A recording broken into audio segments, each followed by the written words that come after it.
गुरु बिना में नाय हो। बोलो स्वामी महाराज की जय। बोलो जोशी जी महाराज की जय।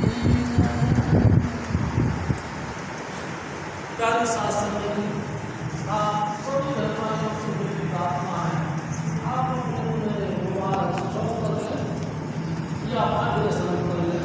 धन्य हमारा सत्संग करना है। ये 30 पातशाही का स्तोत्र है।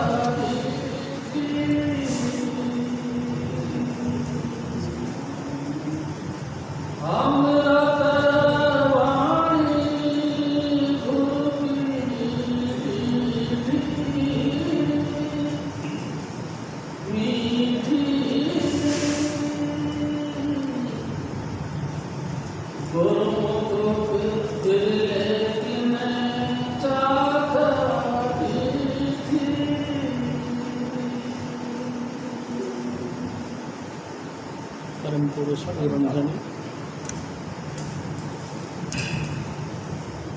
परम पुरुष पुरंधन हजूर स्वामी जी महाराज, परम आदरणीय माता जी महाराज और प्यारे साथ संगत जी। प्यारे साथ संगत जी, ये 30वीं पातशाही की वाणी है। पहली पातशाही गुरु नानक साहब, दूसरी पातशाही गुरु अंगद देव और तीसरी पातशाही गुरु अमरदास जी। प्यारे शास्त्री जी, ये गुरु अमरदास जी महाराज की वाणी। 72 साल तक इन्होंने गुरु की खोज करी। जहाँ भी जिसने बताया उन्हीं के पास गए।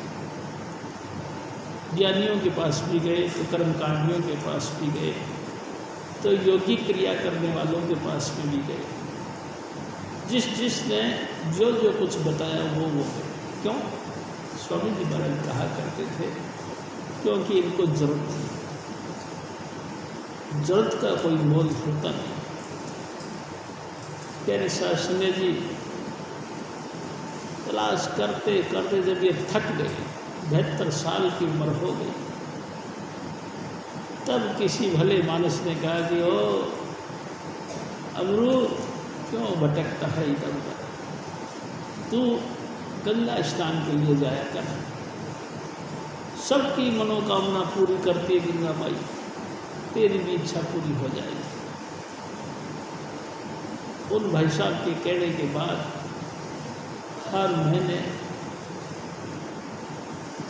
गुरु अमरदास जी महाराज गंगा स्नान को जाते थे और गंगा माई से प्रार्थना करते थे, हे गंगा माई कोई गुरु मिलवा दे। प्रार्थना करते थे और चले आते थे। कई दिन बीत गए, कई मुद्दत बीत गई। एक दिन एक ब्रह्मचारी की पालकी जा रही थी। बातचीत हुई रास्ते में, भाई कहाँ जा रहे हो? गंगा स्नान को। तो फिर मैं भी गंगा स्नान को जा। बड़े खुश हुए अमरदास जी की, भाई चलो आज साथियों के साथ चलेंगे। रास्ते में उस ब्रह्मचारी जी की तन मन धन से सेवा करते हुए गए और प्यारी शास्त्री जी पहुँच गए हरिद्वार। गंगा माई का गंगा स्नान किया और गंगा माई स्नान करने के बाद में उन्हीं ब्रह्मचारी के साथ ये वापस लौट आए। ब्रह्मचारी जी को आगे जाना था, इनका गाँव पहले आ गया। तो ब्रह्मचारी से इन्होंने प्रार्थना करी कि हे महाराज, आपकी अति कृपा होगी अगर आज रात हमारे यहाँ कुछ स्टे कर जाओ। सगत इतना श्रद्धा भाव से सेवा कर रहे थे तो अमरदास जी महाराज के इस सवाल को लौटा नहीं सके, इस प्रार्थना को नामंजूर नहीं कर सके और ब्रह्मचारी जी इनके घर पे रात को रह गए। चैन शास्त्री जी दिल और जान से इन्होंने ब्रह्मचारी जी की सेवा की, गरम गरम दूध पिलाया, हाथ पाँव की मालिश करी, और जब वो ब्रह्मचारी जी सो गए तो उसके बाद में ये सो गए। उनके उठने से पहले ये उठ गए और फिर दोबारा सिलसिला शुरू हो गया सेवा का। यानी शास्त्री जी नहा धो के जब महात्मा जी रेडी हो गए और जाने लगे तो विदाई लेने लगे, तो अमरदास जी महाराज उनकी गांठ में उनकी पोटली को अपने सर पे रखकर गाँव के बाहर तक विदा करने के लिए चल पड़े। यानी शास्त्री जी जब वो इनसे विदा होने लगे तो ब्रह्मचारी जी ने पूछा, अमरदास जी थोड़ा गुरु क्या है, आपका गुरु कौन है जो आपको इतनी सेवा भक्ति भाव सिखाए? सत्यवादी लोग थे। हजूर स्वामी जी महाराज हमारे फरमाया करते थे, कोई कपट से बात नहीं करते थे। तो रो पड़े और कहने लगे, ए ब्रह्मचारी जी मेरा कोई गुरु नहीं। गुरु नहीं? जैसे ही अमरदास जी महाराज ने ये बात कही कि मेरा कोई गुरु नहीं, झट से खींच के उनकी पोटली और अपने सर पे रख लिया और कहते, हाय हाय तूने तो मेरा धर्म भ्रष्ट कर दिया। मैं निगरे के हाथ की सेवा मंजूर कर ली, निगरे का हाथ का जल पी लिया, निगरे के हाथ का प्रसादा छक लिया। तब हम तो मत लगाते लगाते ब्रह्मचारी जी भाग गए और अमरदास जी महाराज को ऐसा लगा जैसे किसी ने उसके मुंह पे थप्पड़ मार दिया। यानी शास्त्री जी रोते रोते अपने घर पे आए और कोने में पड़ गए और सारा दिन रोते रहे, सारी रात रोते रहे। यानी शास्त्री जी हजूर स्वामी जी महाराज हमारी एक बात कहा करते कि जिन पाया तेरे रोए, हंसी खुशी ये पिया मिले तो कौन दुआ कर रोए। आज तक धरती का कानून है ये, परमात्मा को जिसने भी पाया है सारी रात रो रो के पाया। अगर हंसते खेलते परमेश्वर का मिलाप हो जाता तो इन महापुरुषों की हिस्ट्रियाँ उठा उठा के देखो कि सारी सारी रात रोते रहते थे और सुमरण करते रहते थे। यानी शास्त्री जी सारी दिन बीत गया, सारी रात बीत गई, अमरदास जी रोते रहे। हजूर स्वामी जी महाराज हमारे सतगुरु एक और बात कहते थे कि दूसरी पातशाही गुरु अंगद देव, उनकी लड़की अमरदास जी महाराज के घर में इनके बड़े भाई की पुत्र वधू बनकर आई थी।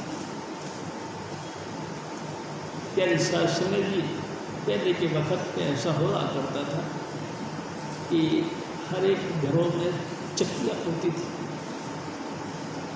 बीवियाँ चक्कियाँ चलाया करती थी और बस चक्की चलाती रहती थी, आटा पीसती रहती थी और जो उनको दिल में आता था वो गुनगुनाती रहा करती थी। तो गुरु अंगद देव जी महाराज की लड़की जो इनकी पुत्र वधू लगती थी, चक्की पीसने लगी और आटा पीसते पीसते गीत गाने लगी। जो जो वो गीत गा रही थी वो ऐसा इनके दिल के अंदर चोट करती जा रही थी जैसा कि वो इनकी अपनी परिस्थिति है। यानी शास्त्री जी थे तो चाची ससुर जोड़ के उनके सामने जाके खड़े, बेटा ये किसकी वाणी बोलते हैं? बहू ने भी कहा कि चाचा जी ये मेरे पिता जिस गद्दी पर विराजमान हैं उनके इष्ट, उनके गुरु गुरु नानक साहब की बात। रोने लगे और कहने लगे बेटा तेरी अति मेहरबानी होगी तो मुझको उनके शरण में ले चल। तो बहू कहती है कि पिताजी कैसे ले जाऊँ, बगैर बुलाए तो मैं अपने बाप के घर जाऊंगी नहीं, क्योंकि पाप लगता है, मैं मेरी मन मर्जी से नहीं जा सकती। अरे बेटा प्लीज आप मेरे को ले चलो, जो तेरे को इस बेअदबी का पाप लगे वो पाप मुझको लगे, लेकिन तू मेरे को ले चल। कई दफ़ा कई तरीके से रिक्वेस्ट करने के बाद बहू राजी हो गई और इनको लेके पहुंच गए। गांव के बाहर ही इनको खड़ा कर दिया कि आप यहाँ रुको, मैं पापा जी से पूछ के आती हूँ कि आपको अंतर में आने की इजाज़त है कि नहीं, यानी कि आपके मेरे पापा जी के गेट में घुसने की इजाज़त है कि नहीं।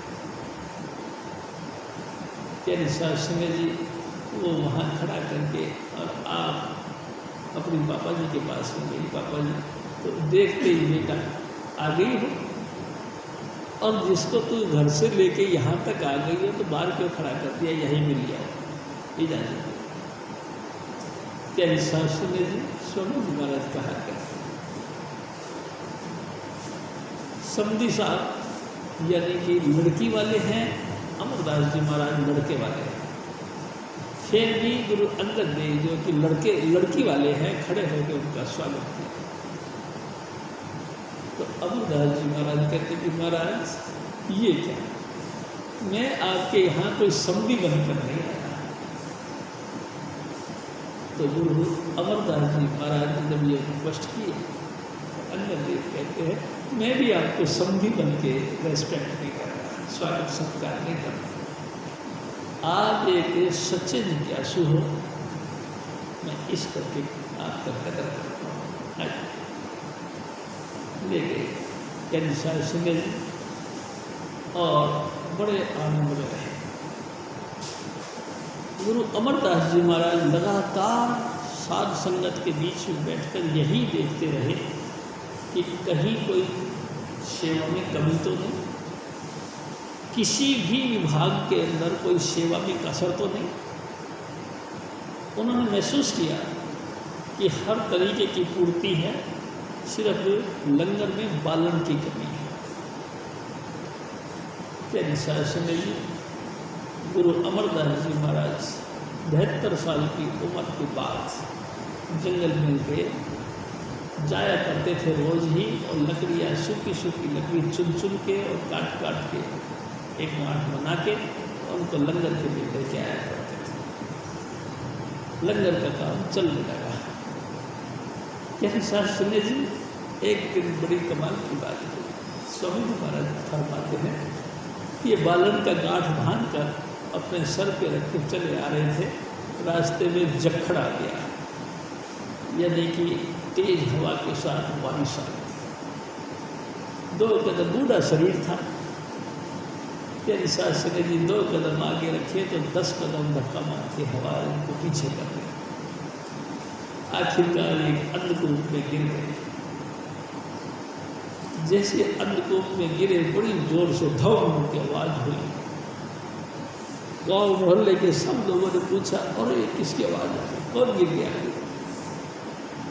तो कुछ बीबियाँ बातें करती करती कहती है कौन गिर गया होगा, अरे वही होगा निथावा, वही होगा निकम्मा, अबुल, वही होगा बियोटिया, वही होगा बेसहारा बियोटिया। अबुल कहीं कहीं उसको जगह नहीं मिली, समझ के यहाँ आके जिंदगी गुजार रहा है। यानी शास्त्री जी उधर से जैसे आवाज़ गुरु अंगद देव को मिली, लालटन उठाई और अंधकार के अंदर चीरते चीरते गए, आवाज़ मारते रहे, अमरदास जी आप कहाँ हो, अमरदास जी आप कहाँ हो? और अंधकूप के पड़े हुए अमरदास जी ने कहा ऐ सतगुरु के यहाँ हूँ। जैसे शास्त्री जी लकड़ियाँ लेने के लिए कुएं में से निकालने के लिए रस्सी साथ लेके गए थे।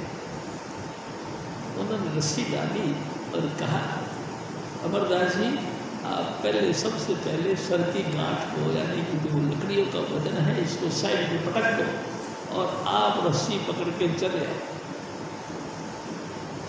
क्या निशा से गुरु अमरदास जी रोक, सतगुरु बड़ी मुश्किल से आप जी के दर पे ये सेवा मेरे को मंजूर मतलब मिली है, मेहरबानी करके ये सेवा अच्छी है। सतगुरु दया करो, मेरी ये सेवा अच्छी है। कैसा सके जी गुरु अमरदास जब इतने रोने लगे तो अंगद देव जी ने कहा, कोई बात नहीं, आप पहले लकड़ी के बंडल को उठाना। प्यारी सास ने लकड़ी के बंडल को उठाया और लकड़ी को बाहर खींचा, दोबारा रस्सी चलाई और अमरदास जी को खींचा। अचानक खुशी आ गई और गुरु अंगद देव कहते, कौन कहता है तू निथावा है? मैं कहता हूँ जो संसार के निथावा होंगे उनका तू था होगा। कौन कहता है तू नियोटिया है? मैं कहता हूँ नियोटियों का तू ओट होगा, बेआसरा का तू आसरा होगा, बेसहारों का तू सहारा होगा। प्यारी सास जी बेशुमार आशीर्वाद दे दी और अपने सीने के लगा दी। प्यारी सास जी और गुरुगति उनको मिली।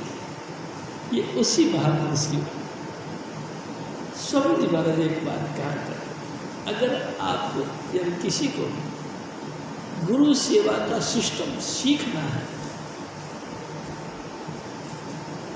तौर तरीका सीखना है, गुरु की हाजिरी में अपने आप को हाजिर रखना है, तो कैसे रखा जाए, ये गुरु अमरदास जी महाराज की बात बताते हैं। अगर गुरु की भक्ति सीखनी है तो ये गुरु निसार सिंह जी अमरदास जी महाराज के शिष्य उनकी निसार सिंह जी हजूर महाराज फरमाते, वाणी अमृत से भरी है। वाणी किसको कहते? हजूर स्वामी जी महाराज कहा, वाणी बगी चहु जोगी सच्चो सच बढ़ता है।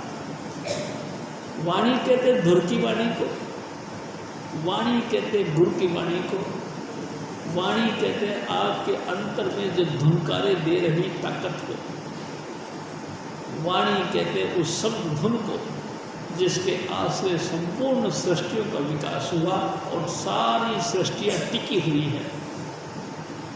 प्यारी सास सुने थे, वो अति मीठी से मीठी, अति मीठी जिसको कहते हैं लिमिट से ज़्यादा, अनलिमिट मीठी, लेकिन मीठी तो है लेकिन मिलती भी नहीं, बहुत मुश्किल। मिलती है, हाँ मिलती भी। कैसे मिलती है? किसी न किसी गुरु की कृपा से।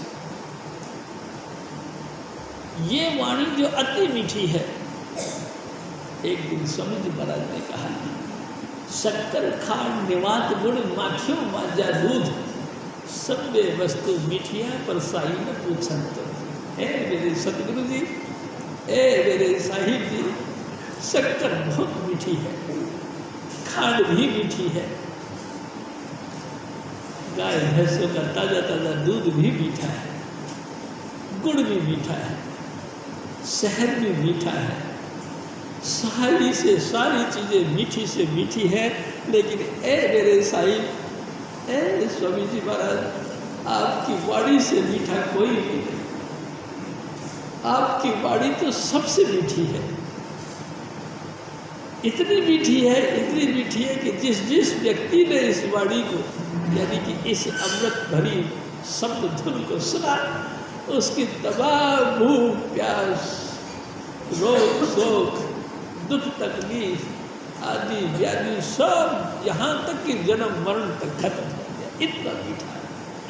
और जिन्होंने पिया, जिन्होंने चखा, यानी शासक जी, बड़े बड़े राजाओं ने अपना राजपाट छोड़ दिया है, बड़े बड़े सेठ साहूकारों ने अपना कारोबार छोड़ के और इसी सबद धुन के लीन में लीन हो गए। इस सबद धुन के सुनने में ऐसे रट गए कि उन्होंने परवाह नहीं की। क्या निसार सिंह जी ऐसा मीठा, ऐसा मीठा, इतना मीठा सबद धुन, लेकिन मिलता नहीं। दूर करम पाया तुम जिनको शिव नाम हरि के नाम, इसी वाणी को नाम भी कहते हैं। परमात्मा दूर दरगाह में बैठ के ये लिखता है, हमारे कर्म लिखता है और कहता है कि ए बेटा जा, तेरा कल्याण। स्त्री पुरुष का सवाल नहीं, बच्चे बुढ़े का सवाल नहीं, लेकिन जिसके भी दूर दरगाह में बैठ के कर्म लिख दिया, यानी किस्मत लिख दी, यानी कि भाग लिख दिया कि जा बेटा इसी जन्म में तेरा कल्याण, उसको इस मृत्यु लोक में हजूर स्वामी चुनीलाल जैसी ग्रेट हस्तियों पर स्थान मिलता है। संगत जी स्वामी जी महाराज के चरण मिलते हैं, नहीं तो नहीं मिलते, नहीं तो सारा दुनिया नाम से बिहोड़ी रह गई, नाम से बेमुख रह गई। गुरु नहीं मिला तो सच्ची वाणी भी नहीं मिली, गुरु नहीं मिला तो सच्चा सुख भी नहीं मिला, गुरु नहीं मिला तो जन्म मरण भी खत्म नहीं हुआ। बार बार जन्मते हैं, बार बार जन्म करके मरते हैं, और बार बार मरते हैं तो फिर स्वर्ग नरक भोगने के बाद में फिर जन्म मरण में आ जाते।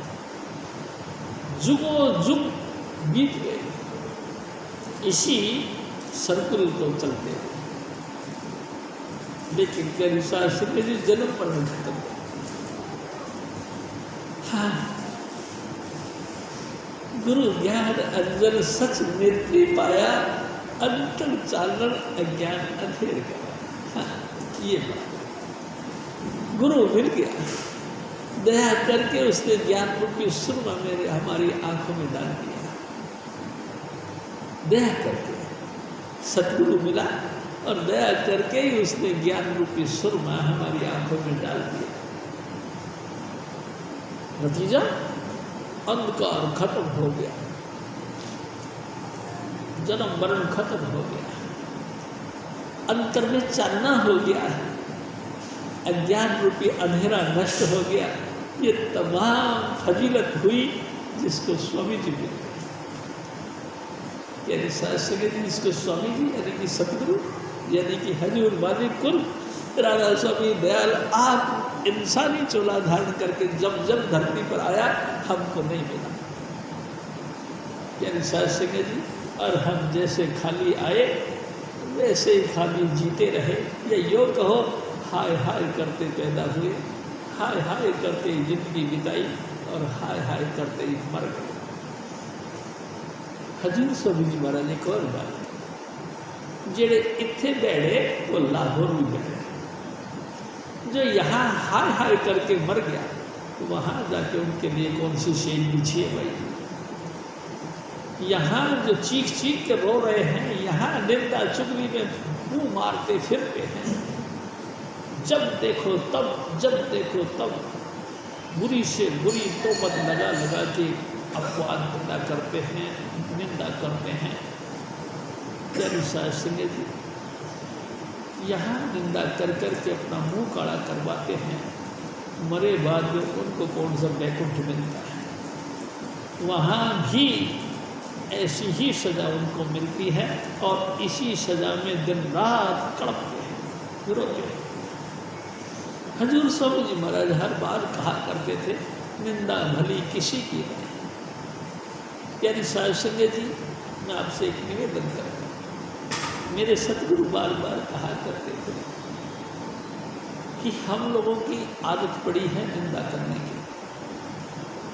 सवाल इस बात का नहीं कि आप सत्संगी हो गए हो, सवाल इस बात का भी है कि जब से पैदा हुए हो तब से अब तक, यानी कि बुढ़ापे तक एक दूसरे की काट छाँट करना है, इसी को निंदा करना, ये तुम्हारा हमारा स्वभाव है। हम जहाँ भी बैठे हैं चूहे के बच्चे बिल ही खोदते हैं, हम जहाँ भी बैठते हैं निंदा ही करते हैं। निंदा, इसके अलावा हमारे पास कोई चीज़ नहीं। क्यों चीज़ नहीं है? क्योंकि हमने किसी का रेस्पेक्ट नहीं रखा। हमने अपने आप को हेड ऑफ डिपार्टमेंट माना, बुद्धि का मेन स्रोत माना। हमने अपने आप को कुल मालिक का अपना असिस्टेंट मानकर सारी ही हुकूमत, सारी ही विलासत, सारी ही करामातें, उनका हम अपने आप को स्टाक रूम मानते हैं कि मेरे अलावा कोई नहीं जानता कुछ भी। इसीलिए हम दूसरे को हल्का मानते हैं, दूसरे को हमसे अपने आप से घटिया मानते हैं, चाहे वो बेशक कितना ही रेस्पेक्टेड हो, चाहे कितना ही ऊंचे पद पर रहने वाला हो, चाहे हमको हमारे सामने वो सीनियर सिटीजन हो, यानी कोई भी ओहदा रखता हो, लेकिन हम उसको हमसे अपने आप से नीचे मानते हैं कि ये कुछ नहीं जानता, मैं इतना कुछ जानता हूँ। यानी शास्त्री जी, इसी अहंकार के मारे हम दूसरे की निंदा करते हैं। और ये निश्चित समझो, जो निंदा करता है वो इसका भी फल पाता है।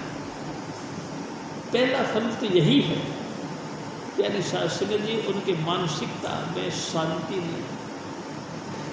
जब कभी भी घर में बाल बच्चों के साथ या इधर उधर मित्र मंडलियों के साथ बैठते हैं, सबसे पहला पॉइंट इस सामने वाले को नीचा दिखाना, सामने वालों की इज्जत को मट्टी में मिलाना, सामने वालों की बेइज्जती कर देना, ये उनका परम लक्ष्य है।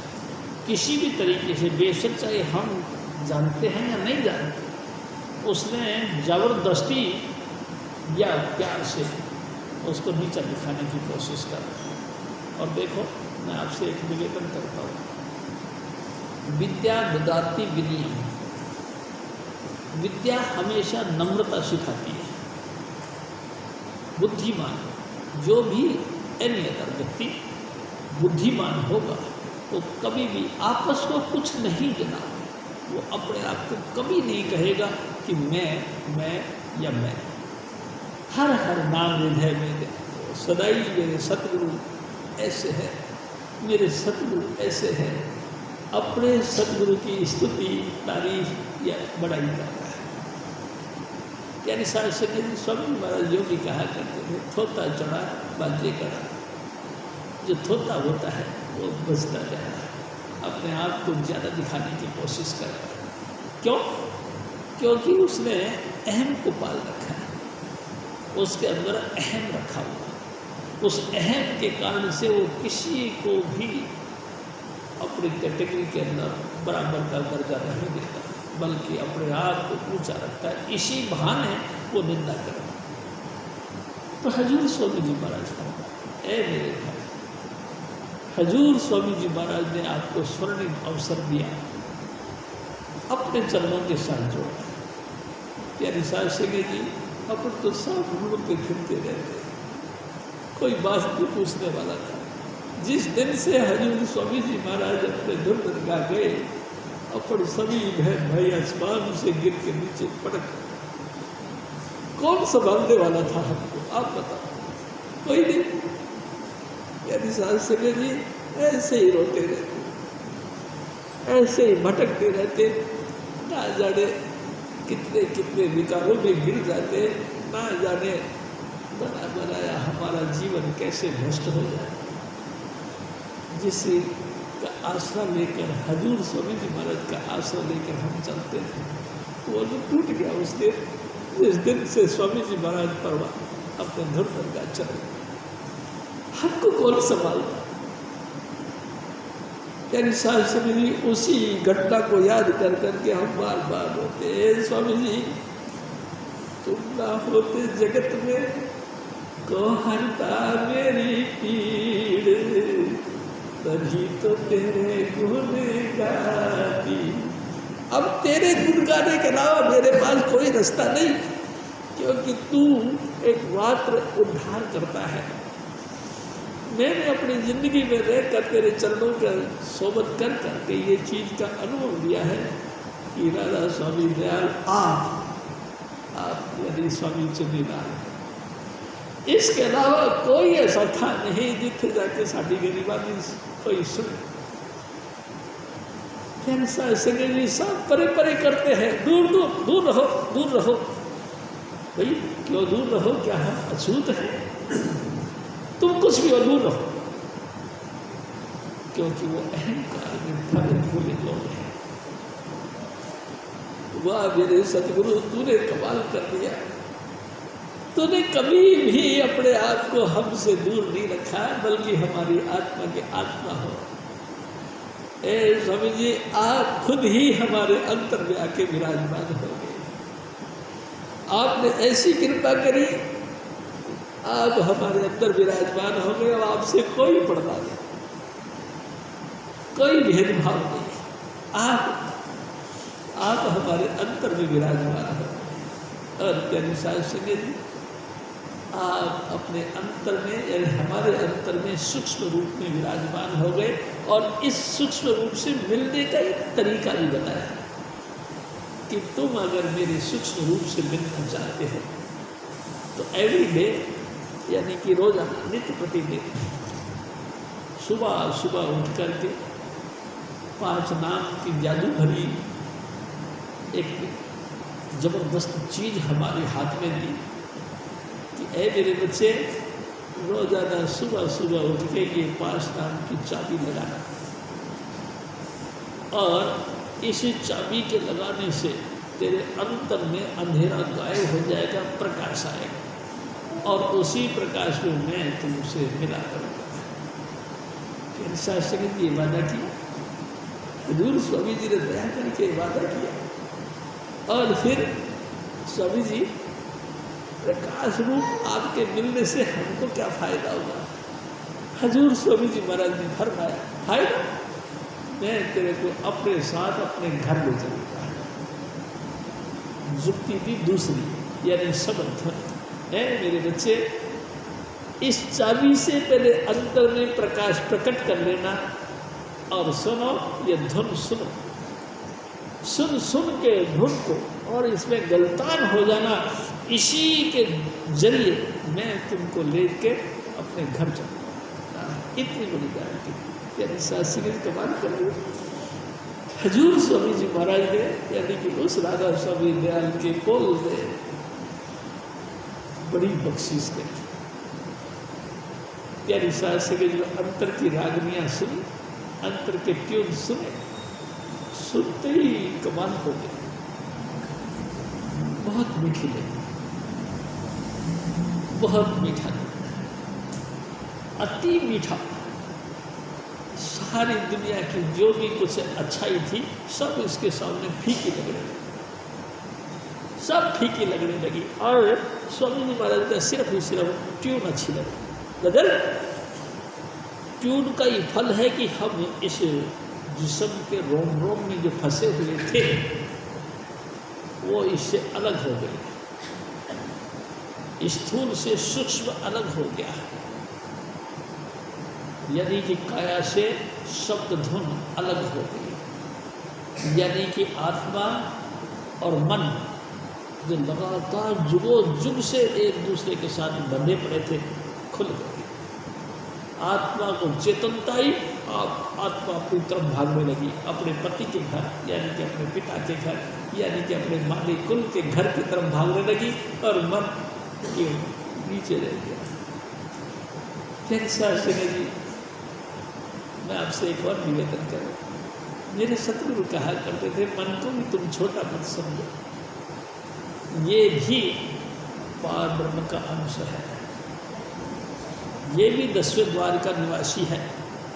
प्यारे शास्त्री जी, इसको भी छोटा मत समझो, ये भी मालिक कुल का ही अंश है, लेकिन इसका स्टार इससे ऊपर नहीं जाता है, इसका 10वें द्वार तक का पहुंचना।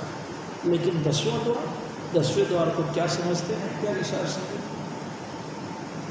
पार ब्रह्म। भगवान कृष्ण जी ने अर्जुन से बार बार कहा कि हे अर्जुन, नासिका के अग्रभाग पर 2 भ्रू मत लगातार तुम उस दिव्य ज्योति को देखो जो गुरु कृपा से तुमको मिलती है। यही ज्योति तुमको मंजिल बाई मंजिल, पिंड यानी कि शरीर, अंड यानी कि इस स्थान से, इससे परे ब्रह्मांड वहाँ ले जाएगा। और ये ब्रह्मांड, मैं आपसे एक और निवेदन करता हूँ क्या हिसाब से, ब्रह्म ने 4 वेदों की उत्पत्ति करी।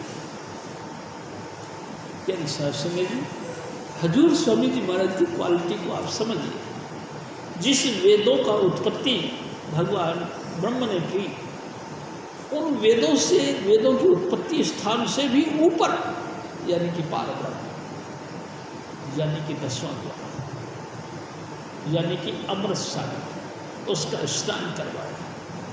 और प्यारी शासन जी, यही बस नहीं, पार ब्रह्म के पार कूटस्थ ब्रह्म यानी कि तिम्रखंड को पार करके भवर गुफा में ले गए। प्यारी शासन जी, जिस वक्त धर्मराज का निर्माण हुआ, सबसे पहले उसको सोहन का भेद दिया, यानी कि हे प्रभु, जो तू है वही मैं, सबसे पहले वो भेद दिया सोहन के देश। और उससे भी फिर परे सत्संग। वाह तेरी शासन जी, वाह मेरे सतगुरु का शुक्र है, सचखंड का भेद दिया, सतलोक का भेद दिया, जिसको ब्रह्मा विष्णु महेश गौर गणेश शेष का, जिसके 1000 फन हैं, दिन रात 1000 फनों से जिसका नाम जपता है, वो भी नहीं जानता कि सतलोक किसको कहते हैं। उसका भेद दिया हजूर स्वामी चुनिला। क्या रिसाल सिंह जी, और फिर भी बस नहीं, सचखंड से ऊपर धावे, अलग अगम की ताकत पावे, ताके ऊपर संतन धार, नानक दास की आदेश। वहाँ जाके मेरे सतगुरु ने अपना डेरा लगाया और हमको न्योता दिया, आ जाओ मेरे बच्चों, यहाँ आ जाओ।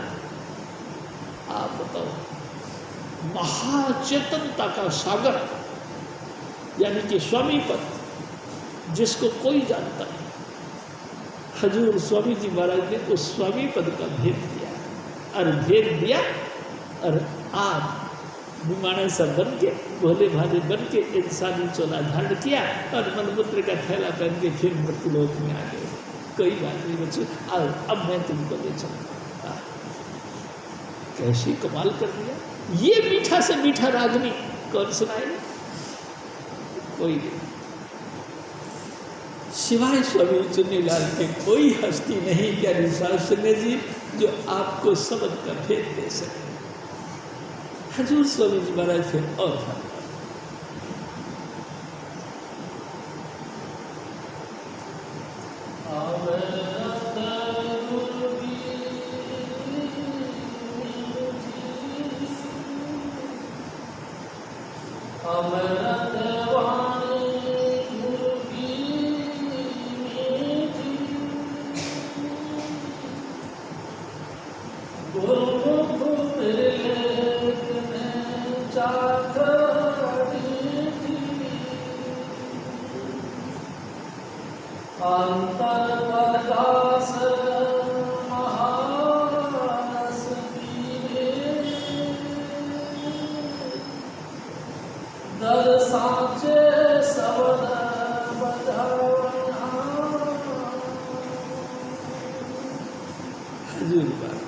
मेरे भाई, ये अंतर की रागनी, जिनको गुरबाणी कहते हैं, जिनको धुरबाणी कहते हैं, जिसको अमरवाणी कहते हैं, जिसको वेदों में आकाशवाणी कहते हैं। क्या निशाल सिंह जी किसको मिलती है? स्वामी जी आप फरमाते, कोई गुरुमुख, कोई को, सबके लिए है, सबके, कोई गुरुमुख चाक चखी, कोई जिसने अपने जिंदगी का पूरा हिस्सा स्वामी जी महाराज के सुपुर्द कर दिया। जन्म मरण सुख सुख सब कुछ स्वामी जी महाराज के हवाले कर जिसने घाटा नफा।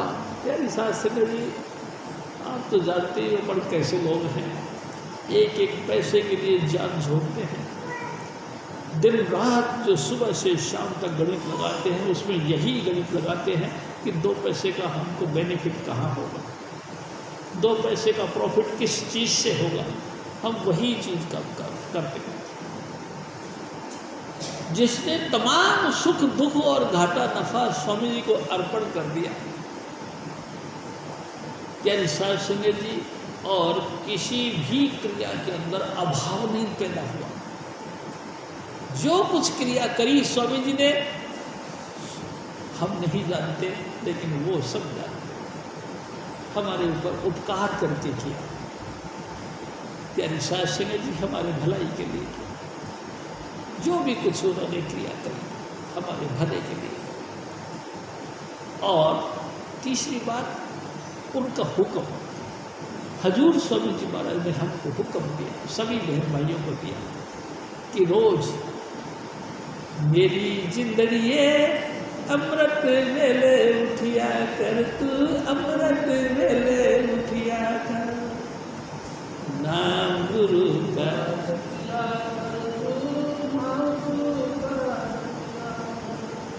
मेरी जिंदगी अमृत वेले उठिया कर। हजूर स्वामी जी महाराज हम सबको एक तरीका से सौंपा कि ए मेरी जिंदगी, तू रोजाना सुबह सुबह अमृत वेला यानी कि सूर्योदय से पहले उठ करके हजूर स्वामी जी महाराज की याद में बैठा करो, सब धुन को सुनो और सुनने के बाद में अपने दिन गुजरा करता हूँ। ये कंडीशन दी, ये तरीका दिया है, ये सिस्टम सिखाया है। प्यारी शास्त्री जी, ये सिस्टम जो कि अपने आप को संपूर्ण रूप से गुरु के हुक्म पे चलाने की कोशिश करता है, वो गुरुमुख है। गुरु की किसी भी क्रिया पे अभाव नहीं पैदा, उसको गुरुमुख है। प्यारी शास्त्री जी, ये प्रॉपर्टी उसी की है, ये संपत्ति यानी ये गुरुमुक्ता के अंग है। जिसके अंदर गुरुमुक्ता है, कम से कम रोजाना 2.5 घंटे भजन करना और सब धुन को सुनना, ये संपूर्ण प्रॉपर्टी यानी कि रूहानियत का पूरा बादशाहत उसी। जो बातें करे लेकिन अभ्यास नहीं करे, बातें करे अंतर में ज्योति प्रकट ना हो, बातें करे सब धुन को सुनाई नहीं देता। प्यारी शास्त्री जी, रूहानी प्रॉपर्टी उसकी है। इसको पाने के लिए हमको जीवन बनाना पड़ेगा। ये तो स्वामी जी महाराज की अपनी कृपा है। कभी कभी स्वामी जी महाराज ने एक और बात भी कही। एक दिन स्वामी जी महाराज ने कही कि अगर गुरु चाहे तो जिसे चाहे करे गुरुमुख बना सकता है, जिसको चाहे, अगर गुरु चाहे। ये भी बात नहीं कि ये कोई परिपाटी है कि पिता की संपत्ति पुत्र को, पुत्र की संपत्ति प्रपोत्र को, प्रपोत्र की संपत्ति और पौत्र को, ऐसा नहीं। प्यारी शास्त्री जी, ये बाप दादों की जागीर नहीं, ये करने का भेद है। नहीं बुद्धि विचार, ना बुद्धि से ना विचारों के जरिए तुम इस पोजीशन को समझ सकते। देखो ना, आप ख्याल करके देखो, गुरु अमरदास जी महाराज जिनकी वाणी आपके सामने पेश है, और इनके परम शिष्य रामदास जी महाराज, जो कि एक ऐसे यतीम घर के अंदर प्रकट हुए जिनका माता पिता तक कोई नहीं था। प्यारी शास्त्री जी, गुरु रामदास जी महाराज को सुपुर्द कर दिया गया। क्या कोई वंशावली तरीका अपनाया? देखो, मैं आपसे एक और बोलेगा। हजूर स्वामी जी महाराज एक बात फरमाया करते, जब गुरु यानी कि हजूर बाबा सावन सिंह जी महाराज अस्वस्थ हो गए, तो सबसे पहले उन्होंने हजूर महाराज कृपाल सिंह को बुलाया और उससे भी पहले एक विचित्र खेल किया। क्या खेल किया। जो इर्द गिर्द गांव के मोहल्ले के या इनके घर के परिवार के जितने भी कैंडिडेट थे, सब जो कि घेर के बैठे हुए थे गद्दी के मालिक बनने के लिए, उन सबको कहने लगे तुम एक एक करके मेरे पास आओ। सभी चले गए और एक एक करके आने लगे और सबसे एक सवाल पूछा, सूरज चढ़ा पड़ा है, सूरज चढ़ा पड़ा है। जो भी आया, डॉक्टर स्मिथ जो कि हजूर बाबा जी महाराज का इलाज करता था वो भी आया। उन्होंने कहा कि भाई अब तो बस हो गई। मतलब बस का मतलब कि पेशाब का जहर हजूर बाबा जी महाराज के सर पे चढ़ गया, माथे में चढ़ गया। अब इनका दिमागी संतुलन बिगड़ गया और बाबा जी महाराज सबसे एक ही सवाल करते कि सूरज चढ़ा पड़ा है। सब यही कहने लगे, अब दिमाग खराब हो गया। सबके लास्ट में महाराज कृपाल सिंह आए। आते उन्होंने प्रणाम किया। प्रणाम करते ही हजूर बाबा जी महाराज ने फरमाया, कृपाल सिंह सूरज चढ़ा पड़ा। आंखों में आंसू लेके कह रहे, हाँ महाराज सूरज चढ़ा पड़ा है। तू कहता है सूरज चढ़ा पड़ा, ये सब कहते कि सूरज नहीं चढ़ा पड़ा। मेरे पेशाब का जहर मेरे सर में घुस गया, इसलिए मैं हक्की बक्की बातें कर रहा हूँ। तो नहीं हजूर, सूरज चढ़ा पड़ा। फिर बाबा जी महाराज ने दूसरा क्वेश्चन किया, क्या अमृतसर के लोग उसको देख सकते हैं? फिर बाबा जी महाराज का क्वेश्चन का आंसर महाराज कृपा सिंह ने दिया, हाँ हजूर, अमृतसर का ही व्यक्ति क्यों, संसार के किसी भी क्षेत्र का व्यक्ति आपके हुक्म के मुताबिक अंतर जाएगा, वही उस सूरज को देखेगा। कृपाल सिंह तूने ठीक कहा। क्या विश्वास संजय जी, हजूर बाबा जी महाराज ने फरमाया, कृपाल सिंह तूने ठीक कहा। फिर आगे फिर झगड़ा पड़ गया, तो ये तो फिर गड़बड़ हो गई। अब इन्होंने एक कानून बनाया कि यानी कि समाज के लोगों ने कानून बनाया कि पिता के उत्तराधिकारी पुत्र यानी कि जाट की गद्दी पर जाट ही बैठेगा।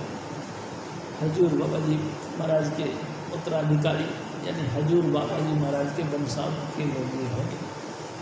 तो ये हजूर महाराज कृपाल सिंह तो खत्री थे, तो कानून के दूसरा पॉइंट उन्होंने रखा, खत्री किसी जाट की गद्दी पर नहीं बैठ सकता। मैं आपसे निवेदन करता हूँ, ये रूहानियत है, ये आध्यात्मिकता है। प्यारे साध संगत जी, ये किसी जाति की, किसी भी देश की, किसी भी क्षेत्र की बंधी हुई नहीं।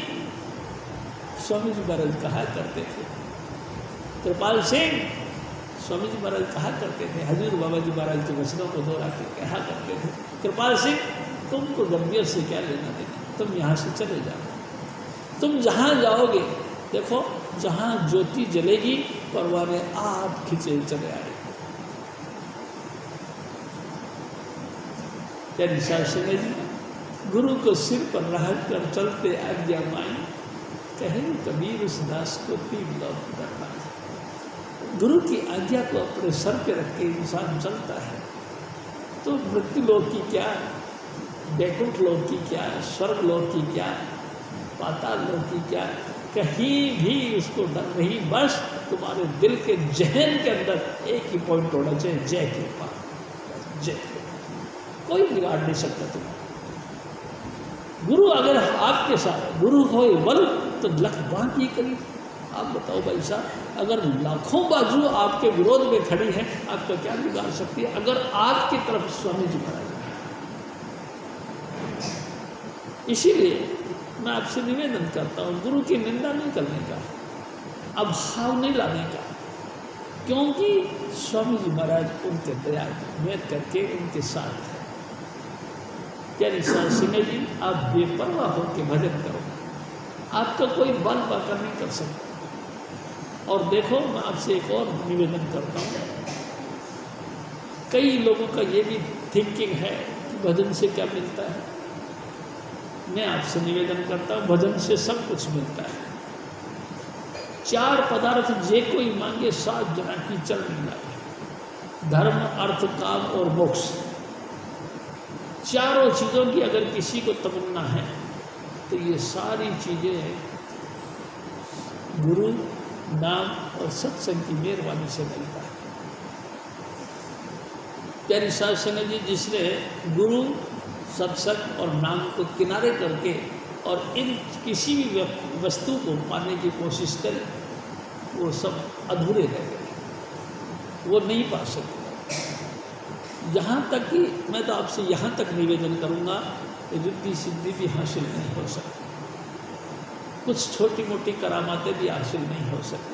अगर है रही हैं तो ये समझ लीजिए कि पिछले जन्मों के पुण्य, उनका प्रभाव, उन पिछले जन्मों के पुण्य के प्रभाव से आपको थोड़ी बहुत ये चीज़ें मिल रही हैं। अगर और एनर्जी यानी कि और बैंक बैलेंस नहीं बढ़ाओगे, ये भी थोड़े दिनों में नष्ट हो जाएगी और फिर आप खाली हो जाओगे। प्यारी साध संगत जी, हजूर स्वामी जी महाराज की दृढ़ भक्ति यही सब चीज़ों का सार है। प्यारी साध संगत जी, हजूर स्वामी जी महाराज फिर और था।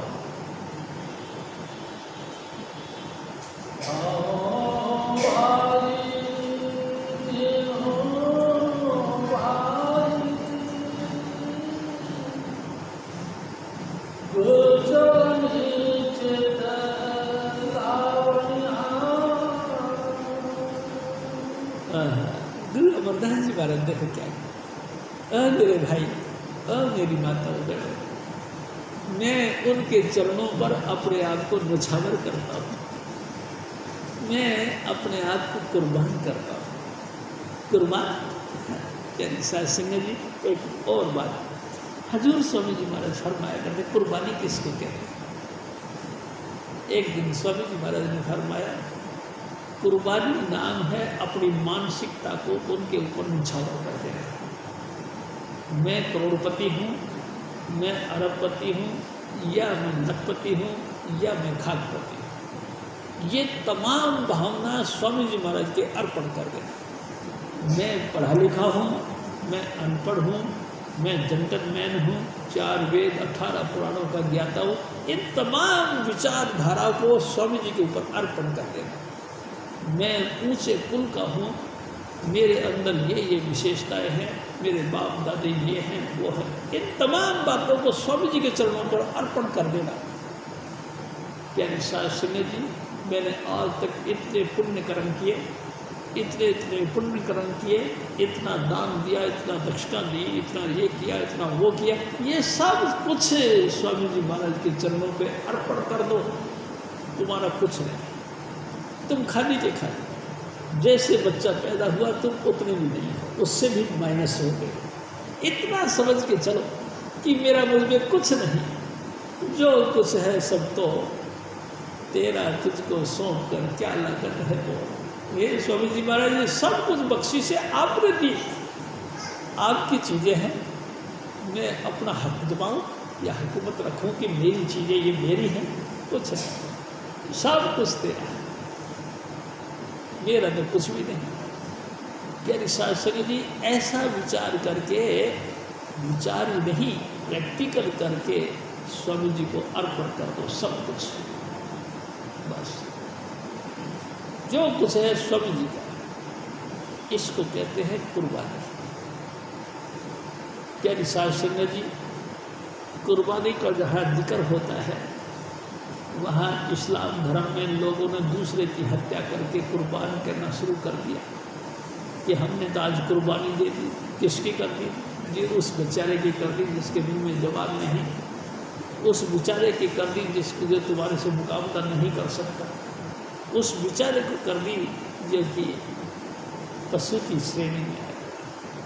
प्यारी साध संगत जी, कुर्बानी इसको देकर अपने आप की खुशियों को बर्बाद कर देना, अपने आप का जन्नत के गद्दों पे सोना, एसी के अंदर बैठना, गाड़ियों में घूमना, प्यारी साध संगत समाज और बरादरी में मान और प्रतिष्ठा को पाना, इन तमाम चीज़ों को छोड़ दो और छोड़ के स्वामी जी के हवाले कर। ये सारी बख्शिशें तो मेरे सतगुरु ने दी। इस तरह से, इस तरीके से जो इंसान विचारधारा रखता है, असल में ये कुर्बानी करे। तो हजूर अमरदास जी महाराज फरमाते कि मैं उनके चरणों पे कुर्बान जाता हूँ, अपने आप को वारता हूँ। किनको? जिन्होंने स्वामी जी महाराज के वचनों को पूरा रूप से पालन किया। हजूर महाराज जी और फरमाया,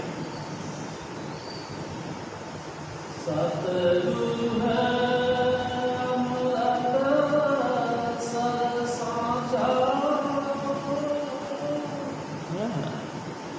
मन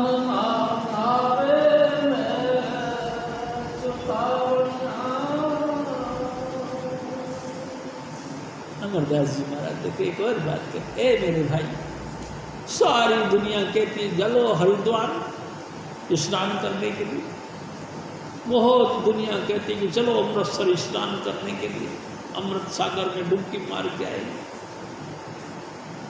गुरु अमरदास जी महाराज कहते कतई नहीं, बाढ़ के पानी में, चाहे वो हरिद्वार का हो, चाहे अमृतसर का हो, चाहे तरन तारण का हो, चाहे रामेश्वरम का हो, चाहे तो त्रिवेणी घाट का हो, कहीं का हो, किसी पानी में इतनी ताकत नहीं कि वो आपके अंतर का मैल धो सके, यानी कि अभाव को खत्म कर सके। यानी साथ संगत जी जो भी पानी है बाढ़ का मैल धोता है, लेकिन हजूर स्वामी जी महाराज के चरण, हजूर स्वामी जी महाराज का इश्क, हजूर स्वामी जी महाराज का प्यार मोहब्बत, वो सच्चा अमृत सागर है, जिसका जो जो मंजन करता है, जो जो इस स्नान में, यानी कि जो जो इस जल के अंदर डुबकियाँ मारता है, तो उसके अंतर के सब मैल खत्म हो, नम्रता आ जाती है।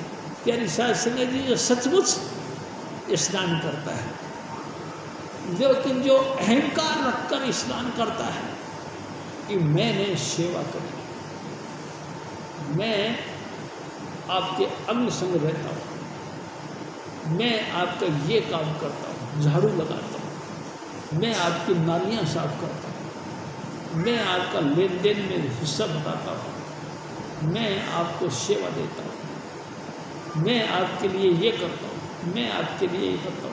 ये जिनकी भावना हल्की भी अंतर में है, मैं नहीं करता, उनको इस अमृत सागर के जल से मैल उतरने का कोई गुंजाइश नहीं। यानी साथ संगत जी जो कुछ है सब तो मेरा, मुझ में कुछ नहीं, जो भी कुछ है सब तेरा है। पहली पॉइंट ये समझना चाहिए। यानी साथ संगत जी करोड़ों दुनिया है इस संसार का, करोड़ों दुनिया में से आप कैसे आए यहाँ? क्या निशासन जी कभी आपने सोचा नहीं आप कैसे आ गए यहाँ? आप कैसे आए? मैं आपसे कहता हूँ और मैं आपको एक जवाब देता हूँ, ये मेरे सतगुरु ने बख्शीश करी है। ये हजूर स्वामी चुन्नीलाल जी महाराज ने आपके ऊपर बख्शीश करी, आपके ऊपर उन्होंने मेहरबानी करी है कि अरे ये बेटा बहुत अच्छा है, ये मेरी बेटी बहुत अच्छी है, इसका उद्धार होना चाहिए। ऐसा करके उसने दया भाव ला के आया अपने अंदर, वो अपने अंदर एक दया का भाव लेके आया, इस बच्चे का कल्याण होना चाहिए। उसने दया भाव प्रकट किया, उसी का रिएक्शन हुआ। इस मृत्युलोक में जहाँ भी जिस घर गृहस्थी के अंदर आप प्रकट हुए हो, पैदा हुए हो, अपने माँ बाप से आपने तिनका तोड़ा और झट से गुरु की तलाश करें और स्वामी जी महाराज का रास्ता धीरे धीरे धीरे धीरे देते देते आपको स्वामी जी के घर तक पहुँचाए। ये उसकी मेहरबानी हुई। प्यारी शास्त्री जी आप नहीं आए यहाँ, आपको उसने भेजा है और वो आप ही उस पोल पे काम करके अपने पास बुलाया है। आओ आओ मेरे बच्चों मेरे पास आओ। उसने आप ही बुलाया है, आप ही उसने हमको इंडिकेटर दिया है कि तुम उधर जाओ। तुम खुद आए, अगर खुद ही आते होते तो करोड़ों दुनिया आ जाती, लेकिन नहीं। जिसके लेख लिखा है मालिक कुल ने कि बेटा तेरा उद्धार है, उसको इनवाइट कर दिया, उसको प्रेरित कर दिया, इंगित कर दिया, इधर से निकल के इधर जाओ, वहाँ ये डेरा मिलेगा, वहाँ हजूर स्वामी जी महाराज आप खुद उनका वेट करते हैं। आओ मेरे बच्चों आगे। प्यारी साहब जी कैसे आए? स्वामी जी के बुलाए आए। तो आप सोचो इस बात को, इस अमृत सागर में हम नहीं नहा सकते, हम कोई भी इस सामर्थ्य को नहीं रखते कि इस अमृत सागर में हम नहा लें। नहीं, प्यारी साहब जी ताजुब की बात तो ये है कि आए हुए भी लगातार इसे नाम का, इस सत्संग का अमृत जल पीते हुए भी लोग कर्मकांडी बन जाते हैं, बारमुखी बन जाते हैं। अब क्या करोगे?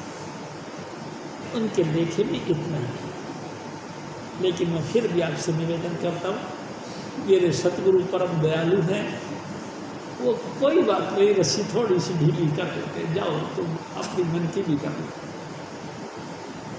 प्यारी साहब सिंह जी सतगुरु के रस्सी का ढीला करने से उसकी याद भी रहती है और कर्म कांड भी करता है। लेकिन जब चाहता है तब वो जैसे पतंग उड़ाने वाले होते, पतंग की डोरी को खींच के वापस मंजे को लपेटना चाहते तो लिपट जाते।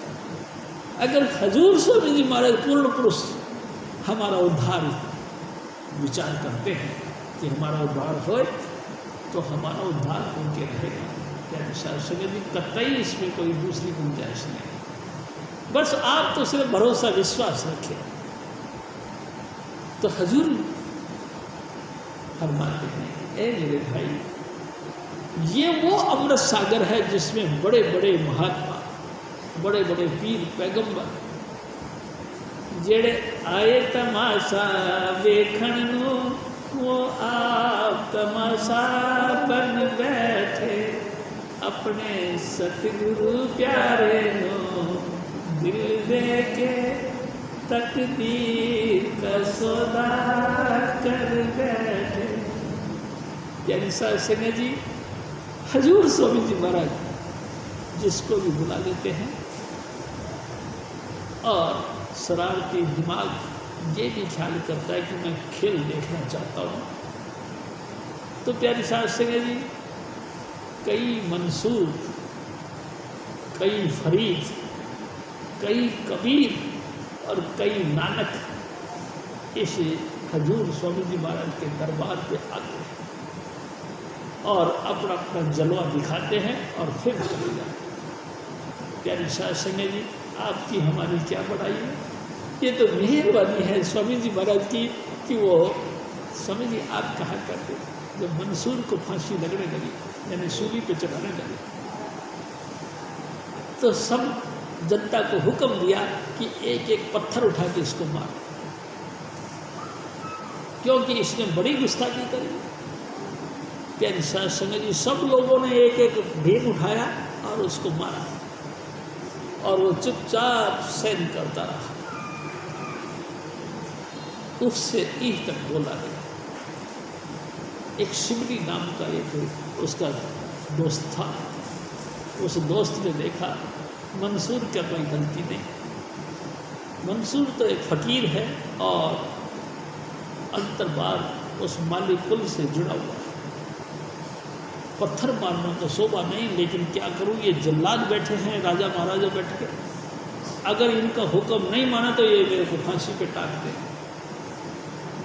यानी साहब समझ जी उन्होंने एक फूल उठाया और फूल फेंका, जैसे ही फूल फेंका एकदम चीख पड़े मंसूर। राजा हैरान, ये क्या किया? मंसूर से कहने लगा ये क्या बात है, लोगों ने इतने इतने बड़े बड़े ढील तेरे ऊपर फेंके, तू चीखा नहीं, और इस भले मानस ने तेरे को फूल दिया तो तू भी चीख पड़ा। तो मंसूर कहता है ये सारे अंधे हैं, इनको नहीं पता कि मैं कौन हूँ, लेकिन ये जानता था, ये जानबूझ के इसने ऐसा किया, ये बख्शा नहीं गया। प्यारी साहब से बात समझ नहीं थी, जिसने जानबूझ के ऐसा किया ये कई मंसूर आए, कई शिबली आए, कई नानक, कई कबीर आए, कई तुलसी और कई जयमल आए, लेकिन खुदा की बादशाहत वहीं की वहीं रही जहाँ वो थी। हजूर स्वामी जी महाराज ही रहे अभी तक, जब तक सृष्टि रहेगी तब तक स्वामी जी महाराज रहे। कोई इसको बदलाव करने वाला नहीं, कोई फेर बदलने वाला नहीं। प्यारी साध संगत जी, इस जल के अंदर वो ताकत है कि जो भी भाव भक्ति के साथ कंडीशन को समझते हुए, यानी जो शर्त लगाई गई है उन शर्तों को बरतते हुए जो इस सोबत में रहता है, यानी कि इस जल के अंदर स्नान करता है, उसमें सब कुछ ऑटोमेटिक आ जाता है, यानी कि तमाम पाप नष्ट हो जाते हैं और नम्रता आ जाती है। First humanity, second humanity and third humanity, नम्रता कूट कूट के उनके अंदर रस रस के बस, ये उनकी विशेषता। हजूर महाराज फिर और